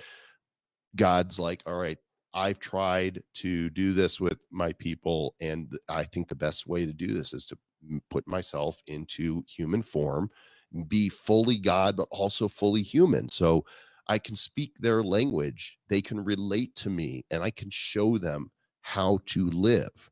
Okay. Yeah. So let's assume, but because he's God, he's perfect. There's no sin in him. He was, if original sin is passed down through Adam and Eve, right? And therefore the entire lineage of man, our DNA is tainted, right? Because we start tainted. You can't fix tainted as you create lineages because it's in the genes. All right. Can we go with that supposition? Well, I mean, for the sake of the argument, yeah. Right. Yeah. You understand. I mean, something impure cannot make something pure. Right. So if you've got a tainted nature in mom and dad, the nature of the child, they has no choice. You're tainted from birth. That's why we're all screwed. That's why original sin screws us all. This is why the virgin birth, that miracle, which is mind blowing, is so important because it wasn't a man who planted that seed, right? It was God's perfect seed, therefore giving birth to a child that is not tainted. Okay. I know it's like science fiction theater, mystery science fiction theater 3000 stuff when you think about it. But let's just assume for a moment that's what happened. We have the seed, this child that's perfect. So the original sin nature was not in him. He didn't have, he was tempted, but he had the wherewithal and strength knowing who he was to not sin. Okay. Okay. So now you've got a human being who is also all God. He's all human and also all God. And the reason that he gave up his life on the cross was because we all deserve the punishment that he was given. We all Okay. deserve, because of our sin nature, death. Yeah. And I don't mean like a cruel, awful death. I don't mean torture, like God's a sadist. I mean, we don't deserve to be with God because of the hot mess we are, because we'd screw up his presence. Yeah. Okay. So Jesus says, all right, you know what? All of that garbage that's part of your nature, I'm going to take it. I'm going to take it Right. all. Past, present, future, all sin. And all you have to do is acknowledge that I took out the trash for you. I paid the debt. It's like going to court and the judge is up there, and in comes his son. His son's got a DUI, multiples. He killed somebody because of this DUI. And there's the father who's the judge up on the bench. And the judge has got to hand down the verdict. He says, guilty. Boom, lays down the gavel. Guilty. Sentenced to, let's just say, death, okay? Because the death penalty is a thing. He killed people, multiple DUIs. He had to sentence his own son to death. Only the judge then, after he gives the sentence, takes off his robe, walks down to where his son is, and said, and I will take your penalty. Mm. Because I love you so much, I will be the one who will be handed that verdict, and you are free. All you got to do, son, is accept it. That's all you got to do. That's all you have to do, is say, wow, that's love. I accept. That is a gift. I did nothing except bring my own trash to the party, and you're telling me, God, that you love me so much that you're going to take it out, that you already took it out. All I have to do is acknowledge that you took it out. What a deal. It's the best deal ever. There's no greater deal. I'm telling you for sure. It's the best deal ever. And that's what causes Christianity to stand apart from from all of the religions of the world, Right. because it is God making the relationship between him and his creation right. All we have to do is accept it. So at the end of the day, what it boils down to, and this is what it seems to keep coming back to again and again and again, no matter who I talk to about it, is that whether, no matter how many logical arguments you make for the veracity of the Old or the New Testament, Mhm. no matter how many good deeds you make, you have, you're never going to be absolved of your inherent corruptness. No number of good deeds is going to make up for that, right? So ergo, It's not a scale. It's not like, yeah, some people think like, okay, when I get to the pearly gates, God's going to weigh my good versus my bad. And, oh, you missed it by that much. Sorry. well, as the Egyptians believed, that, Right. if your soul, was more sinful, it would be heavier. And if it was less sinful, it would be lighter, and you would float upward as opposed to downward. Right. So, okay. So let's say one were to accept that. Okay. And to accept the deal. And the way to accept the deal is to accept Christ as your Lord and Savior, right? Okay. I mean, that is So, the terminology that a lot of churchianity uses. So, well, okay, sure. I want to hear your terminology, right? Well, Because I think I've become less dogmatic, and I still have a lot of questions myself. I mean, yeah, when it comes down to it, at the end of the day, it is a leap of faith. yeah, For me, there's a lot of people that automatically, they just love God. They hear the yeah, story of Jesus, especially children. You tell a child, that's why he said, let the children come to me. You come to God as a child, and your heart's open. It's not tainted by the world and, the cynicism and the darkness, unless you've been abused as a child, which actually puts a lot of people off, especially if if the father abuses the child.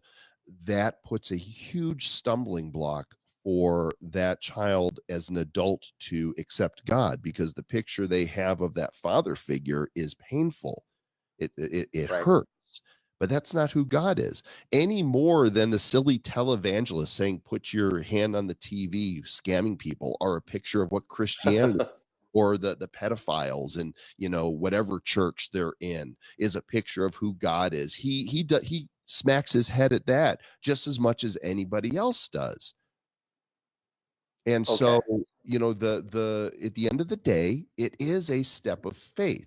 But you know, for me, I couldn't just believe. I had to take a more intellectual route, examine the world around me, examine what I believe. Then from that is creation, and then not just look at, you know, the historicity of the Bible, but what does it actually say? The archaeology of it. There's some fascinating stuff. Like, you know, the story of Jericho.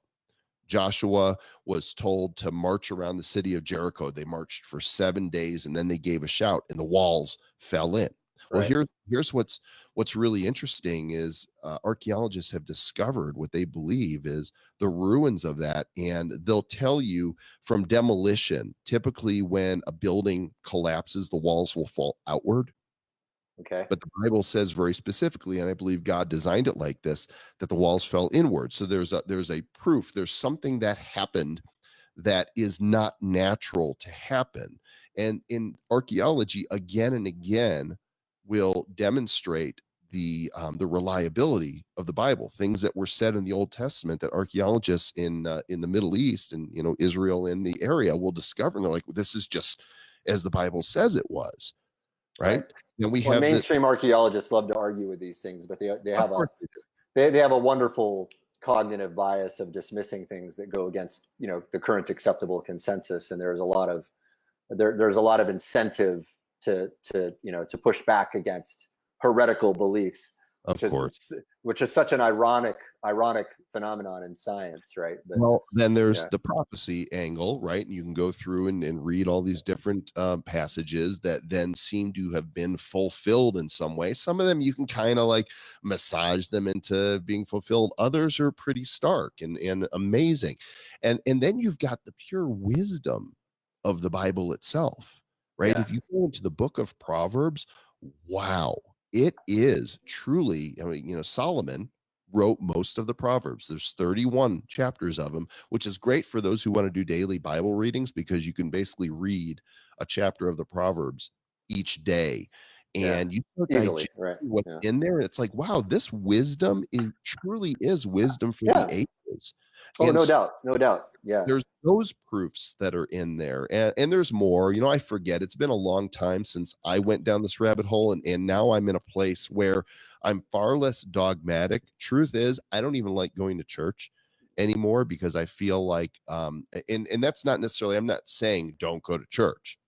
What I'm saying is, for me, many of the Western church experience I've had has been tainted by what I've been through and by what I see as a lot of people playing church. And I'm more interested in the real thing. And I'm not saying there aren't churches that, you know, aren't good and real um, but I find that even without going to church regularly, my faith at my core doesn't change. And I've been through some pretty rough stuff in the last decade. And for a lot of I people, know. what Yeah, I've been through would taint your faith and would make you, you know, curse God. Well, you know, you failed me here, so you're not really there. And I've not been like that. yeah. Nor should you be. Nor should you be. Well, No matter what lens you look at things through, right? I'm gonna blame God for, you know, I mean, Yeah. it rains on the good and the evil, Hmm. right? So let me ask you this. So when you talk about that leap of faith and doing the real thing, so what is that actually? Because I don't get you know, a really clear answer of that. You know, when people I'm not say, sure what the question is. What do you mean? well, so when we were Faith talking is? about, well, when we talk about, you know, accepting Jesus as your Lord and Savior and all that, right? Okay, Mhm. so what is the real thing there? What does that actually entail, and how do you make that leap of faith? Because Okay, if it's not a rational decision, right? Purely, right. if it's not a So purely rational decision, what is it? let me do first of all, I believe from scripture that we don't come to God, he calls us. Okay. Okay. So those who are on a journey towards him, he woos us. And he sometimes does it over a whole lifetime. I feel like Right. he did it with me from when I was a child, and being there for me, even though I didn't know it in a very, very dark time.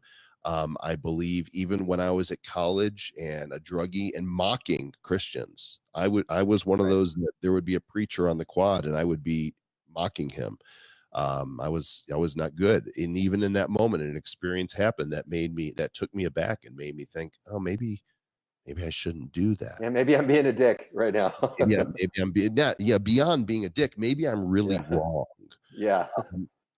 All of these things, I think, that recognition contributes to the decision. And Yeah. for me, I remember, so I dated a woman when I was out of college and I was still doing drugs. Actually met her in a nightclub, and she had grown up Baptist from Oklahoma. Sweet girl. We became fast friends, and she would tell me, about her relationship with Jesus, and how she was looking forward to going to heaven. And I was like, I wasn't schooled in this stuff, but I was like, what? That's crazy talk. And I would mock her, a friend of mine. Yeah. And one day, she wasn't around. I picked up some of her books and I started reading stuff. I'm like, this is not what I thought it would be. Even listen to some of her music that was by some contemporary Christian artists. I'm like, Yeah. this feels different. There's something Yeah. about Yeah. I like a lot of it. I like a lot and of it, actually. Yeah. and I can share some with you that I think you might like.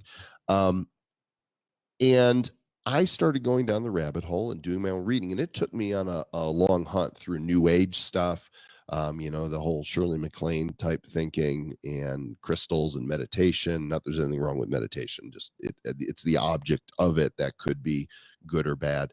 It took me through Scientology and reading Dianetics. It took me through Mormonism. It took me on an exploration into Jehovah's Witnesses. It had me look more at my my Judaism roots. And it led me to this whole Jesus thing. Like, what is this? And reading the Bible, and Yeah. something really interesting happened to me. And one day, more than a year after I had been freed from the I'll call slavery to my desires for drugs, Right. it was actually Halloween, October 31st, 1988.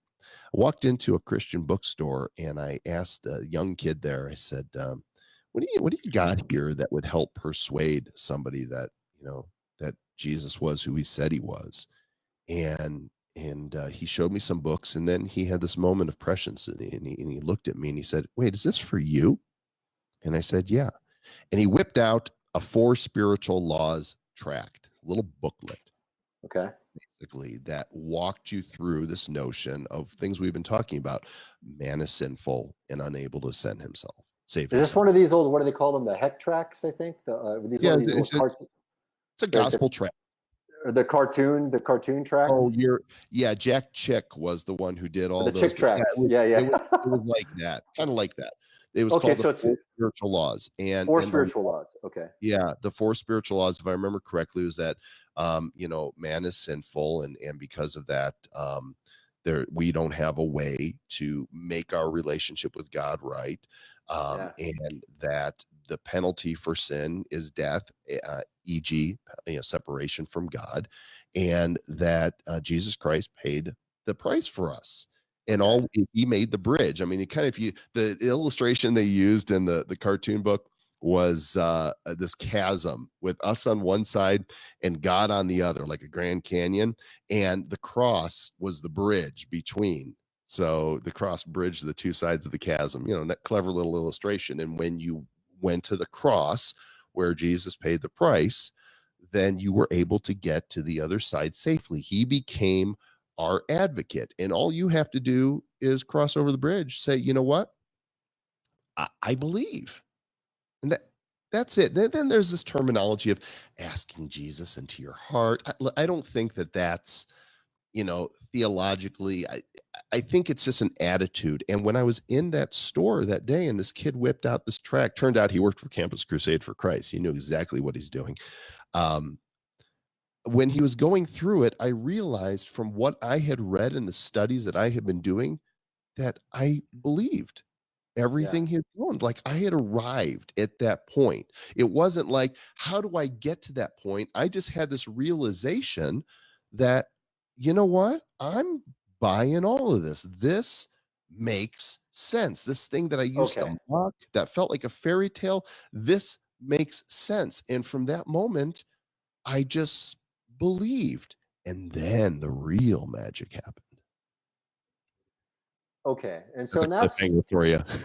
Well, so that's something I've heard. I mean, that's a common thing I've heard a lot of Christians say is that, once they have that come to Jesus moment, which takes whatever it takes for every individual, that, there is a sense of relief and certainty. And that's, so for me, so it's interesting you bring up the word believe. So I'm a kind of guy who, I don't really believe much of anything, right? I mean, for me, everything is tentative. I'm willing to look at things through multiple hypotheses and multiple angles, multiple lenses. I like to talk about useful lenses, sort of my own ad hoc philosophy, that I, wrote about in one of my books is, what I call utilitarian model flexibility, and it's that in that we don't have the capacity to be able to understand the full complexity of the universe. The only thing that we can have is, like, hey, situationally,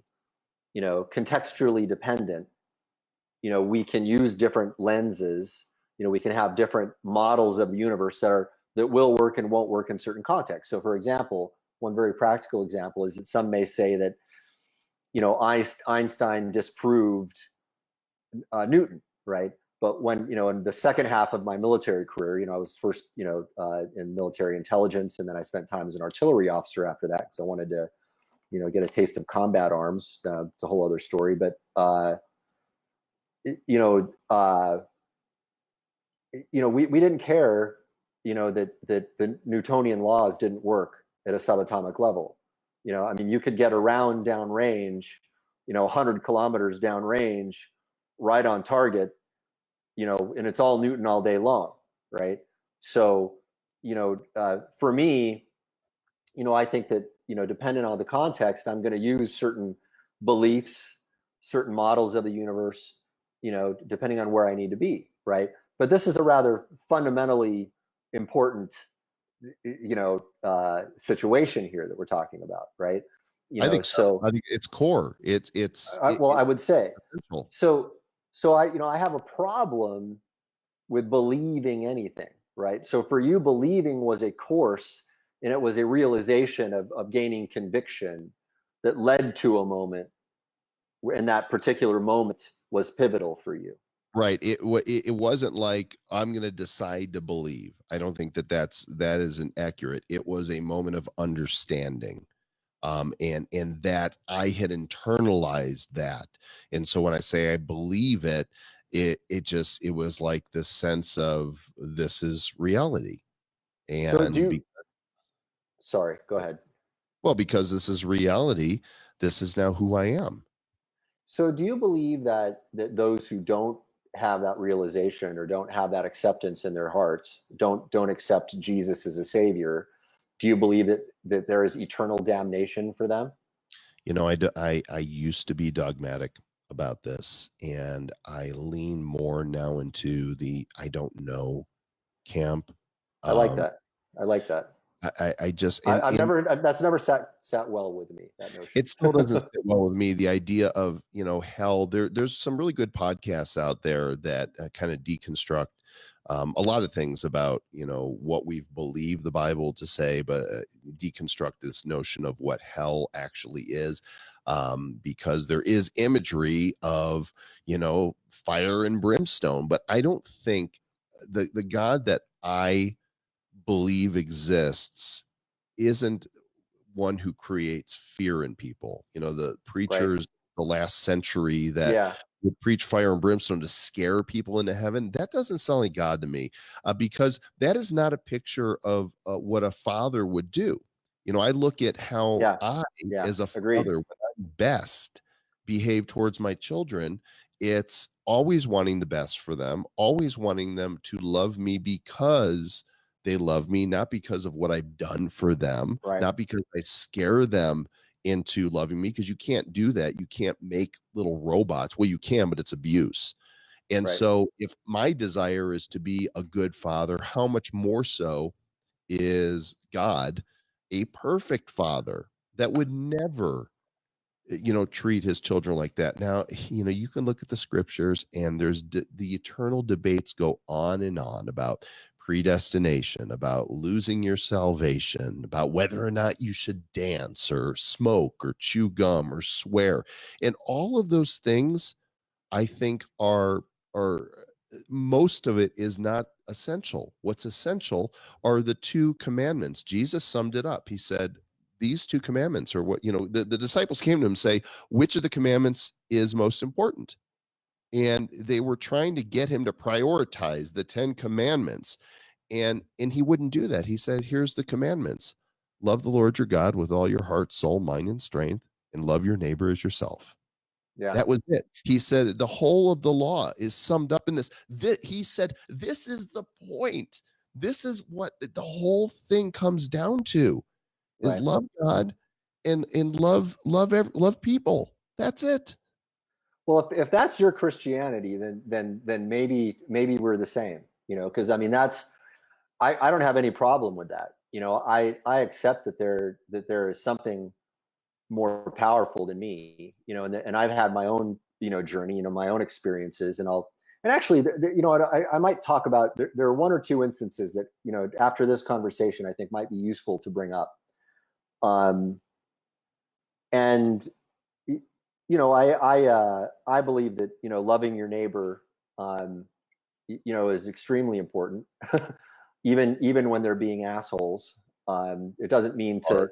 It's hard it to do. doesn't mean it can be very hard, and it doesn't mean to roll over and accept it when they're, I'm sorry if someone is, is harming me, I'm going to punch back hard. And if somebody's threatening, to harm my family, or, somebody that I care about is in imminent danger, I'm going to take some action, So, I mean, Healthy and say again. Healthy boundaries. I Healthy do. I boundaries. feel like I left So this just a little unfinished, and I want to make sure that go, I'm clear go, on it. I go. do feel like the Bible appears to be clear on, the disciples. When they encountered Jesus, he said to them, I am the way and the truth and the life. No man comes to the Father but through me. So, Right. people say, well, Christians are exclusive. No, Jesus was exclusive. Okay, Right. he said that, according to the Yeah. best historical documents we have, and outside sources like the historian Josephus, that backs up a lot of what was seen, what was transmitted through the stories later on. And so that is a difficult teaching. He also said, wide is the road that leads to hell, and narrow is the path that leads to life, and few choose it. Now, I am not comfortable with an image of people that I've known and people from history past, um, being in hell or separate from God, but I also know that I'm not God, and I Right. don't understand the whole plan. And maybe in my mind, there's things that don't make sense that in the mind of God, not only, oh, does that make sense, but it makes perfect sense. Right. So I have to go with that ultimately, as my wisdom is so limited. All of Yeah. ours is, Yeah. and Indeed. for Indeed. to be conclusive. So um I I guess I'm gonna revise my answer to, I think so, but there's a lot I don't understand. And because of that, I want to exhibit the grace towards others and where they are in their journey, just as I would Yeah. hope that they would exhibit that same grace towards me, because I need it. Right. Yeah. Indeed. As we all do.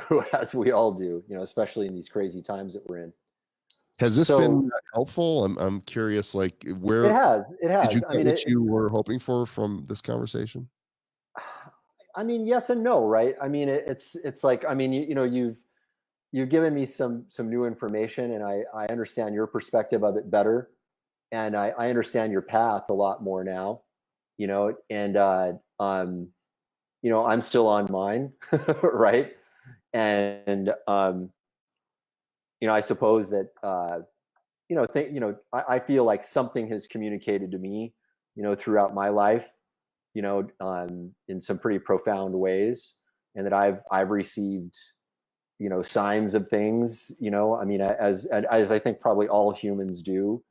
I think we all go. I don't think I'm special or unusual in having had spiritual experiences. I think that probably everybody does, and some people are more or less open to exploring what the meaning of those things are. Yeah. And I mean, they can be dreams, they can be conversations, they can be random experiences, they can be, as some of mine were, I mean, like full blown, like mind blowing experiences, right? Those are the ones that you alluded that you might share something. Are you? Well, I don't know if I want to reveal some of the mind blowing ones, because they're a little kooky sounding, but so I'll tell you something interesting, right? So when I was very young, I can't quite remember how old or what year this was. So it was around the time, maybe around, I don't know, maybe I was born in 68. This might have been like 85, 86, something like that. No, it was a little before that, maybe 80, 82, 83, actually. Now that How am I your senior by 4 years, and I have all this hair? Doesn't seem fair, does it? Because I took the wiser choice when I started going bald. I did the only wise thing there is to do. You gotta go. You gotta go there, man. Joel. It's simple. It's simple. You shave your face and you just keep going. That's it. I'll tell you what. It's easy.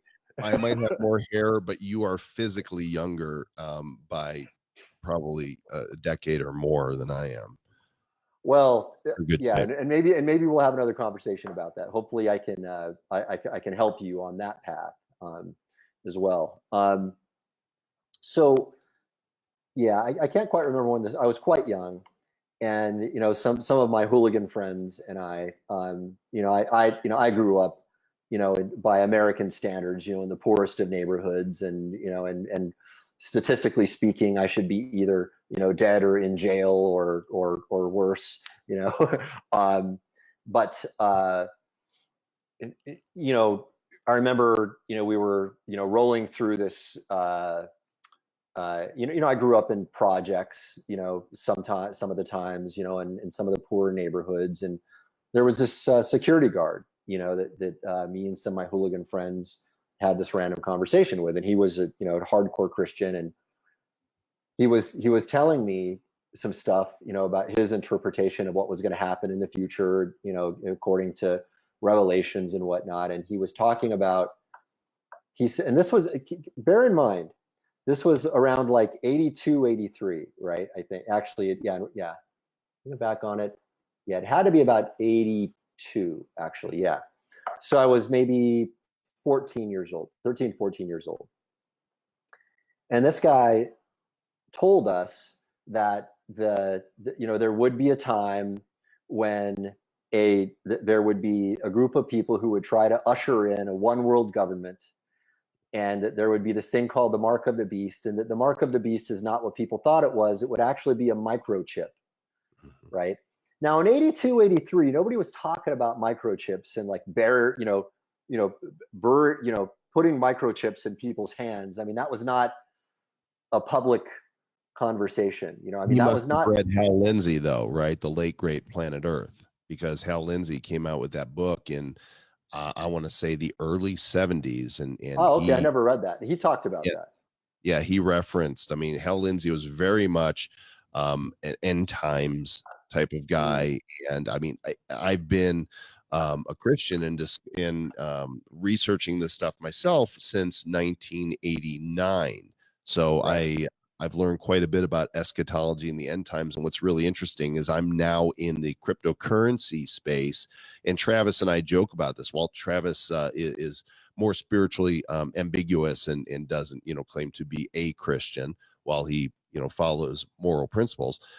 We talk about this, how crypto, we could be ushering in this era because now you can put people on, people will be on blockchain, and this chipping people probably will be a real thing. Some employers are starting to do it, now, and I think it's going to be a reality. Whether or not it is the mark itself giving up the control to an authoritarian organization could be. I don't know, but go on. Well, I mean, it's interesting, right? I mean, this is one of the things that has me always more curious about it. Christianity is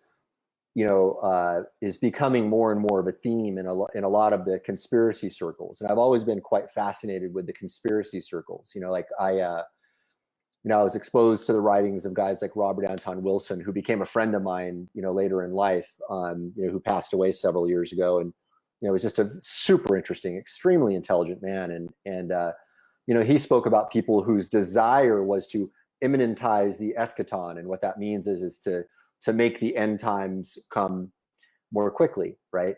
So it's interesting, right? But here's what's very interesting about this is and it's funny, we have this interesting phenomenon in the world now where if somebody talks about conspiracy theory, it's automatically dismissed, right? But a lot of the stuff that has come from the conspiracy world is now kind of out in the open, right? So I mean, there is now an open debate about globalism versus nationalism, right? And there are there are forces who are saying we want to usher in globalism, and I mean, and they were actually in existence and operating in the shadows for a while. I mean, that's not even really a debatable thing now. I mean, that's what's known. mind-blowing, and what most people don't know is, and I'm not a huge fan of the guy. I do find him entertaining, but a lot of the stuff that Alex Jones has talked about right is like it's stuff that he was on years ago that is man,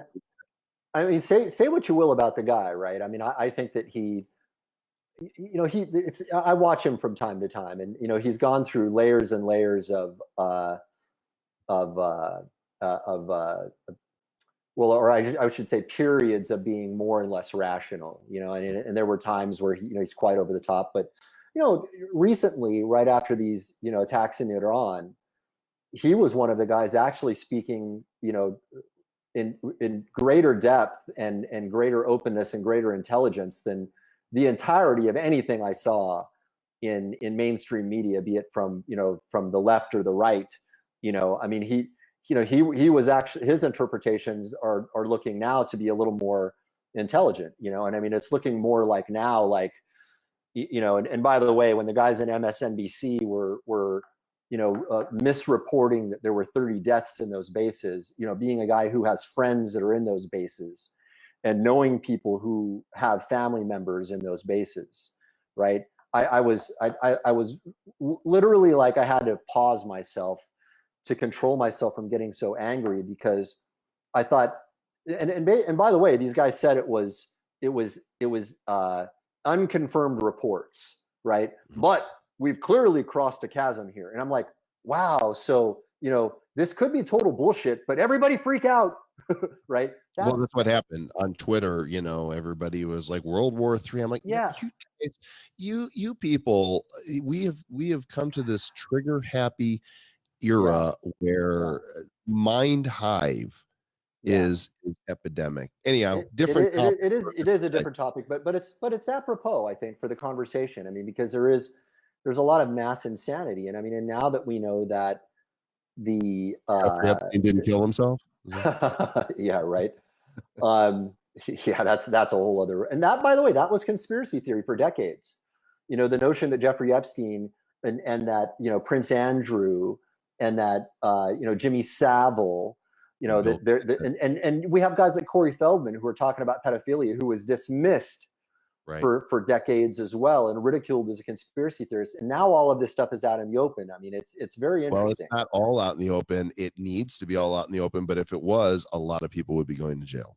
I have a feeling there's a lot more to be revealed, right? I hope so. And I hope so too. I hope so too. And I mean, anybody who could watch that Prince Andrew video and get a sense that that man was telling the truth. It's like, I mean, I don't think anybody believed that, right? I actually mean, haven't seen that one. I need to go watch that. Was it an interview? yeah, and it's wow. And I mean, well, you know, being students of persuasion as we are, I mean, it would be very easy to clock how full of shit the guy was and his Yeah. explanations, you know. But I mean, a lot of that stuff, you know, that guys like that have been talking about for a long time, now being out in the open, you know, you have to wonder, like, who, you know, who are the deceivers here, right? And I'm not saying go out and believe everything Alex Jones says. I mean, the guy goes off the rails a lot of the times, you know, and Transdimensional aliens are going to eat your babies. yeah, yeah, yeah, yeah. And, you know, well, and I mean, you know, even guys like David Icke, you know, were talking about things, and I'm not going to believe, you know, the reptilian shit and all that, you know, or anything, but I mean, he was ahead of the game in a lot of the things that he talked about, you know. So this is why I am willing and open to talk to anybody, right? Because, you know, if I believe that only the official authority figures are right, I'm also not a good student of history, because the open authority figures have often been quite wrong, and sometimes on purpose. You know, Right? let's go back to what you said way earlier, because you said we have a common friend who's Jewish. I'm not sure who you're talking about. I don't need to know if he's listening or hears this. Really sorry that, you know, you have any ill thoughts or feeling towards me, but sorry, that's your issue, not mine. Right. Would love to talk about it with you at some point if you want to. But Yeah. here's my point. People, we get vested as human beings in identifying with groups, and Yeah. anything that threatens that system that we have constructed feels personal to us. Yeah.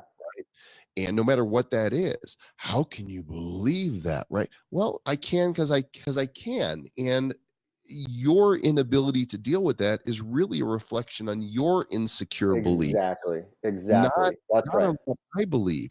So when Yeah. that's like, I hear people joke about people who are people of faith, I'm like, you know what? This is your own weakness. This is not about me. You got to sort out your own relationship with God or the universe or whatever, you know, you think is going on out there, because not my wagon. You got to go pull that yourself. Well, if you read, you know, Rules for Radicals, right, which is a book that is a very popular book, and Alinsky. yeah, Saul Alinsky, you know, and people out for a long time, people were ridiculing, you know, even if you brought up, you know, Rules for Radicals, you would be ridiculed. But it's so ironic, because rule number 5 is ridicule is one of mankind's most powerful weapons. I'm paraphrasing, right? And ridicule, like when I see people ridiculing others for their beliefs, you know, I to me, it's like, how, by what right do you have to ridicule anybody for believing anything? Because how, you know, how are your beliefs any less corruptible, you know, any You're less potentially wrong? You're threatening my worldview with your beliefs, because Yeah. if your belief is right, that means Right. I'm wrong, and I don't have the emotional Yeah. maturity to deal with being wrong. And I think a lot of Yeah. people are like that with faith. They grow up Yes. with a religion, or they grow up, you know, my parents voted Democrat or my parents voted Republican, and so I'm automatically this, that, or the other. And that's not how it should operate. No. That's, you have to be No. an individual and figure out this stuff for yourself. That's right. That's right. And well, and I mean, one of the great psychological principles of persuasion is conformity. And you know, one of the great models of persuasion is, you know, the notion that you know, we use heuristics or shortcuts to make decisions. You know, there's too much information out there for us to understand consciously. Therefore, we must use shortcuts to make sense of the world. You know, and so two of the models that are very similar, you know, like the heuristic systemic model and the elaboration likelihood model, and they're both more or less saying the same things. You know, that some things we process in consciously, and some things we process unconsciously, and those unconscious processes are often represented by heuristics. And one of the great heuristics is, what is the rest of the mob doing? And if I go against the mob, there are going to be penalties for going against the mob. And over my life, I've had to train myself to learn to be completely okay with going against the mob. I mean, I can't say I'm immune, but I think that my immune system is stronger than the average guy's when it comes to standing up against the mob, which is why I'm willing to entertain, which is why I'll post questions about things ranging from, like, stuff that is well within the mainstream of science, to like, hey, are you a flat earther? Like, let me hear your belief on flat earth, And I mean, and there are people who will get super butthurt because I'm even asking the questions. It's like, how dare you give a platform to those people? It's like, Yeah. well, how dare I not? I've learned so much about you from watching your Facebook questions. And I think we've been friends a long time, but more so, a lot more communication more recently. And I really feel like I've gotten to know you by the questions that you ask. What do you think? What have you learned about me through that? I'm curious, because everybody has a very different impression of that.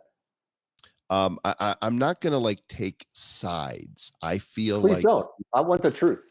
no, what I mean is, while I think that there's certain ways that you lean, philosophically, For sure. spiritually, politically, that's not the greatest gleaning I've got. The greatest gleaning I've gotten from reading your posts is how you are a seeker, right? Truth is your highest value, right? For That sure. you want to know what's real, and you're willing to experience whatever cost, whatever price you might need to pay for having your belief system changed. You're okay with that because, and this kind of goes back to what I said at the beginning.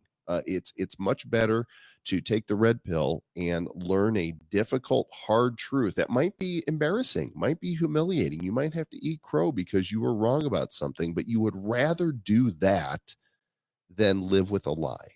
And I think your questions are that continual, you are the penultimate seeker of what is, and that makes you a philosopher.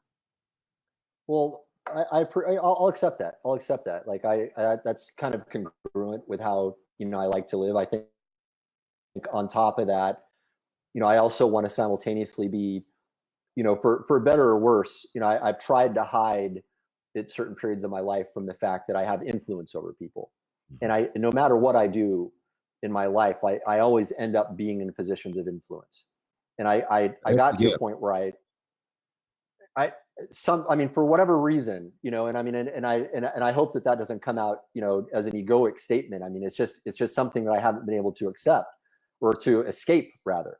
I wasn't able to accept it for the longest time. I wanted to run from it, but no matter what I did, there I was in that position.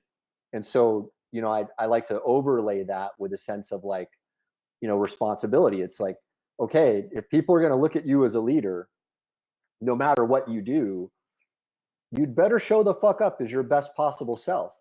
And part of that means that it's not just being physically fit. It also means, being as genuine as you can be, and being as decent as you can be to other people, and being sincere about that. But at the same time, not being, some virtue signaling, punk throughout the whole thing. It's like, now, I see that. I see that. Now let me take that and blow your mind with this. Please.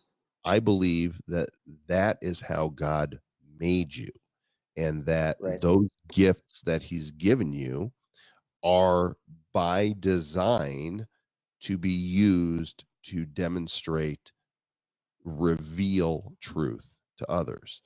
And that might be a part of revealing of who he is and his character and his sense of justice and his love and his acceptance. But you are recognizing that these things that you have, the things that I have that are gifts, they're not there because we're special. Right. Again, it's being chosen. You're special because you were given the gift. Right. Well, see, people, that's why there's no ego with it, is I think you recognize that hey, this is who I am. I can't help it. That's right, because that's the gift that I believe God gave you. And in the best way to operate in that gift is in humility, because otherwise what happens is the shadow side of the gift comes out, and you begin to control and manipulate. Right. It's the same gift, just different use of it. Well, let me sort of wrap this up, and maybe we should get to questions here. We've gone like 2 hours and 15 minutes, and you and I could probably do this for hours upon hours. I'm sure we can. I'll say one last thing about that. There was this very interesting film, and I reference this from time to time, and it's kind of a B movie on one level, but on another level, it's a profoundly deep philosophical film, and it's called Revolver. And it's a Guy Ritchie film, and it's certainly not his most entertaining film. And I don't mean to be unkind to him as a director, but there's two versions of it. There's one where at the end they have a whole bunch of philosophers talking about the sort of like summing up the point of the film. And there are a lot of people who watch the film multiple times and still don't quite get it, right? But I mean, the main thrust of it is basically, it's disambiguating this voice inside your mind that represents the Freudian ego, right? And when we say the sense of ego, the word ego can be interpreted multiple ways. And in this context, when they're talking about ego, right, we're not talking, this is to be disambiguated from self-esteem. There's nothing wrong with being confident and strong and having strong self-esteem. I think that's a virtue to have that. And I think that there are times in your life when you need to pierce through difficult barriers, that you need to show up and you need to be confident. And to lead other people, you need to be clear and confident so that they can vibe with that and they can follow you with confidence, and that you can transfer that confidence to them. But when it becomes an ego problem is when you start to feel pride, right? When you're like, oh, well, I'm this great thing, right? And I'm untouchable, and also when you have disagreements with people, when being wrong is unacceptable to you, right? Like when you're so prideful that you can't handle being wrong. Like I want myself to be, I want to be able to be corrected. If somebody can show me, that tangibly I'm wrong about something, or that I've shown up in a way that's not that didn't come out the way I intended it to, or that I was showing up in a way that was less than honorable. I want to be open to that and be like, what? Shit, you're right. I was a dick in that. And I apologize. Like that's when you're attached to your ego, you're not able to do that. You know what I mean? But at the same time, you have to see yourself for who you are. So I mean, for me, it's been difficult, because when I was not ready to accept my responsibilities of leadership, and I don't know if anybody ever is, right? When I was less ready, then I feel like I'm more ready now, or more prepared at least now, for leadership than I was when I was younger. I had so many problems with it, man. I had so many problems. It's maturity, though. It's all maturity. Yeah. We're young men, we're building our kingdom and we're trying to show the world that we know what we're doing. It's not until we get a little older, we're like, okay, I have no freaking clue. And I'm okay with that. I just want to learn. I want to grow. And I feel like we've accomplished that today. I know talking to you is always interesting and fascinating for me. Mark Joyner, my guest today. Mark, what's the best website for people to go check out what you're all about? Well, my primary company is simpleology.com. I don't really have a best website. My personal website for my personal stuff is down right now, but I'm going to be rebooting that because I've had to think very deeply about how I want to show up there. How do I represent who I am? But people can go to my Facebook, facebook.com/Mark Joyner Personal. If you can handle my strange questioning. It's great. Yeah. I love following your stuff there. It's super good. I recommend everybody follow that. And I thank you all for sticking with us on this show today and listening. If you're listening via the podcast, those of you who weren't here live, make sure that you click subscribe, whether it's on iTunes, Google Play, Stitcher Radio, Spotify, any of the places that you might find the show. This is the new vibe for what's going on here. No telling what topics and guests are coming next, but I hope to make it interesting for you on this latest permutation of the Joel Comm Show.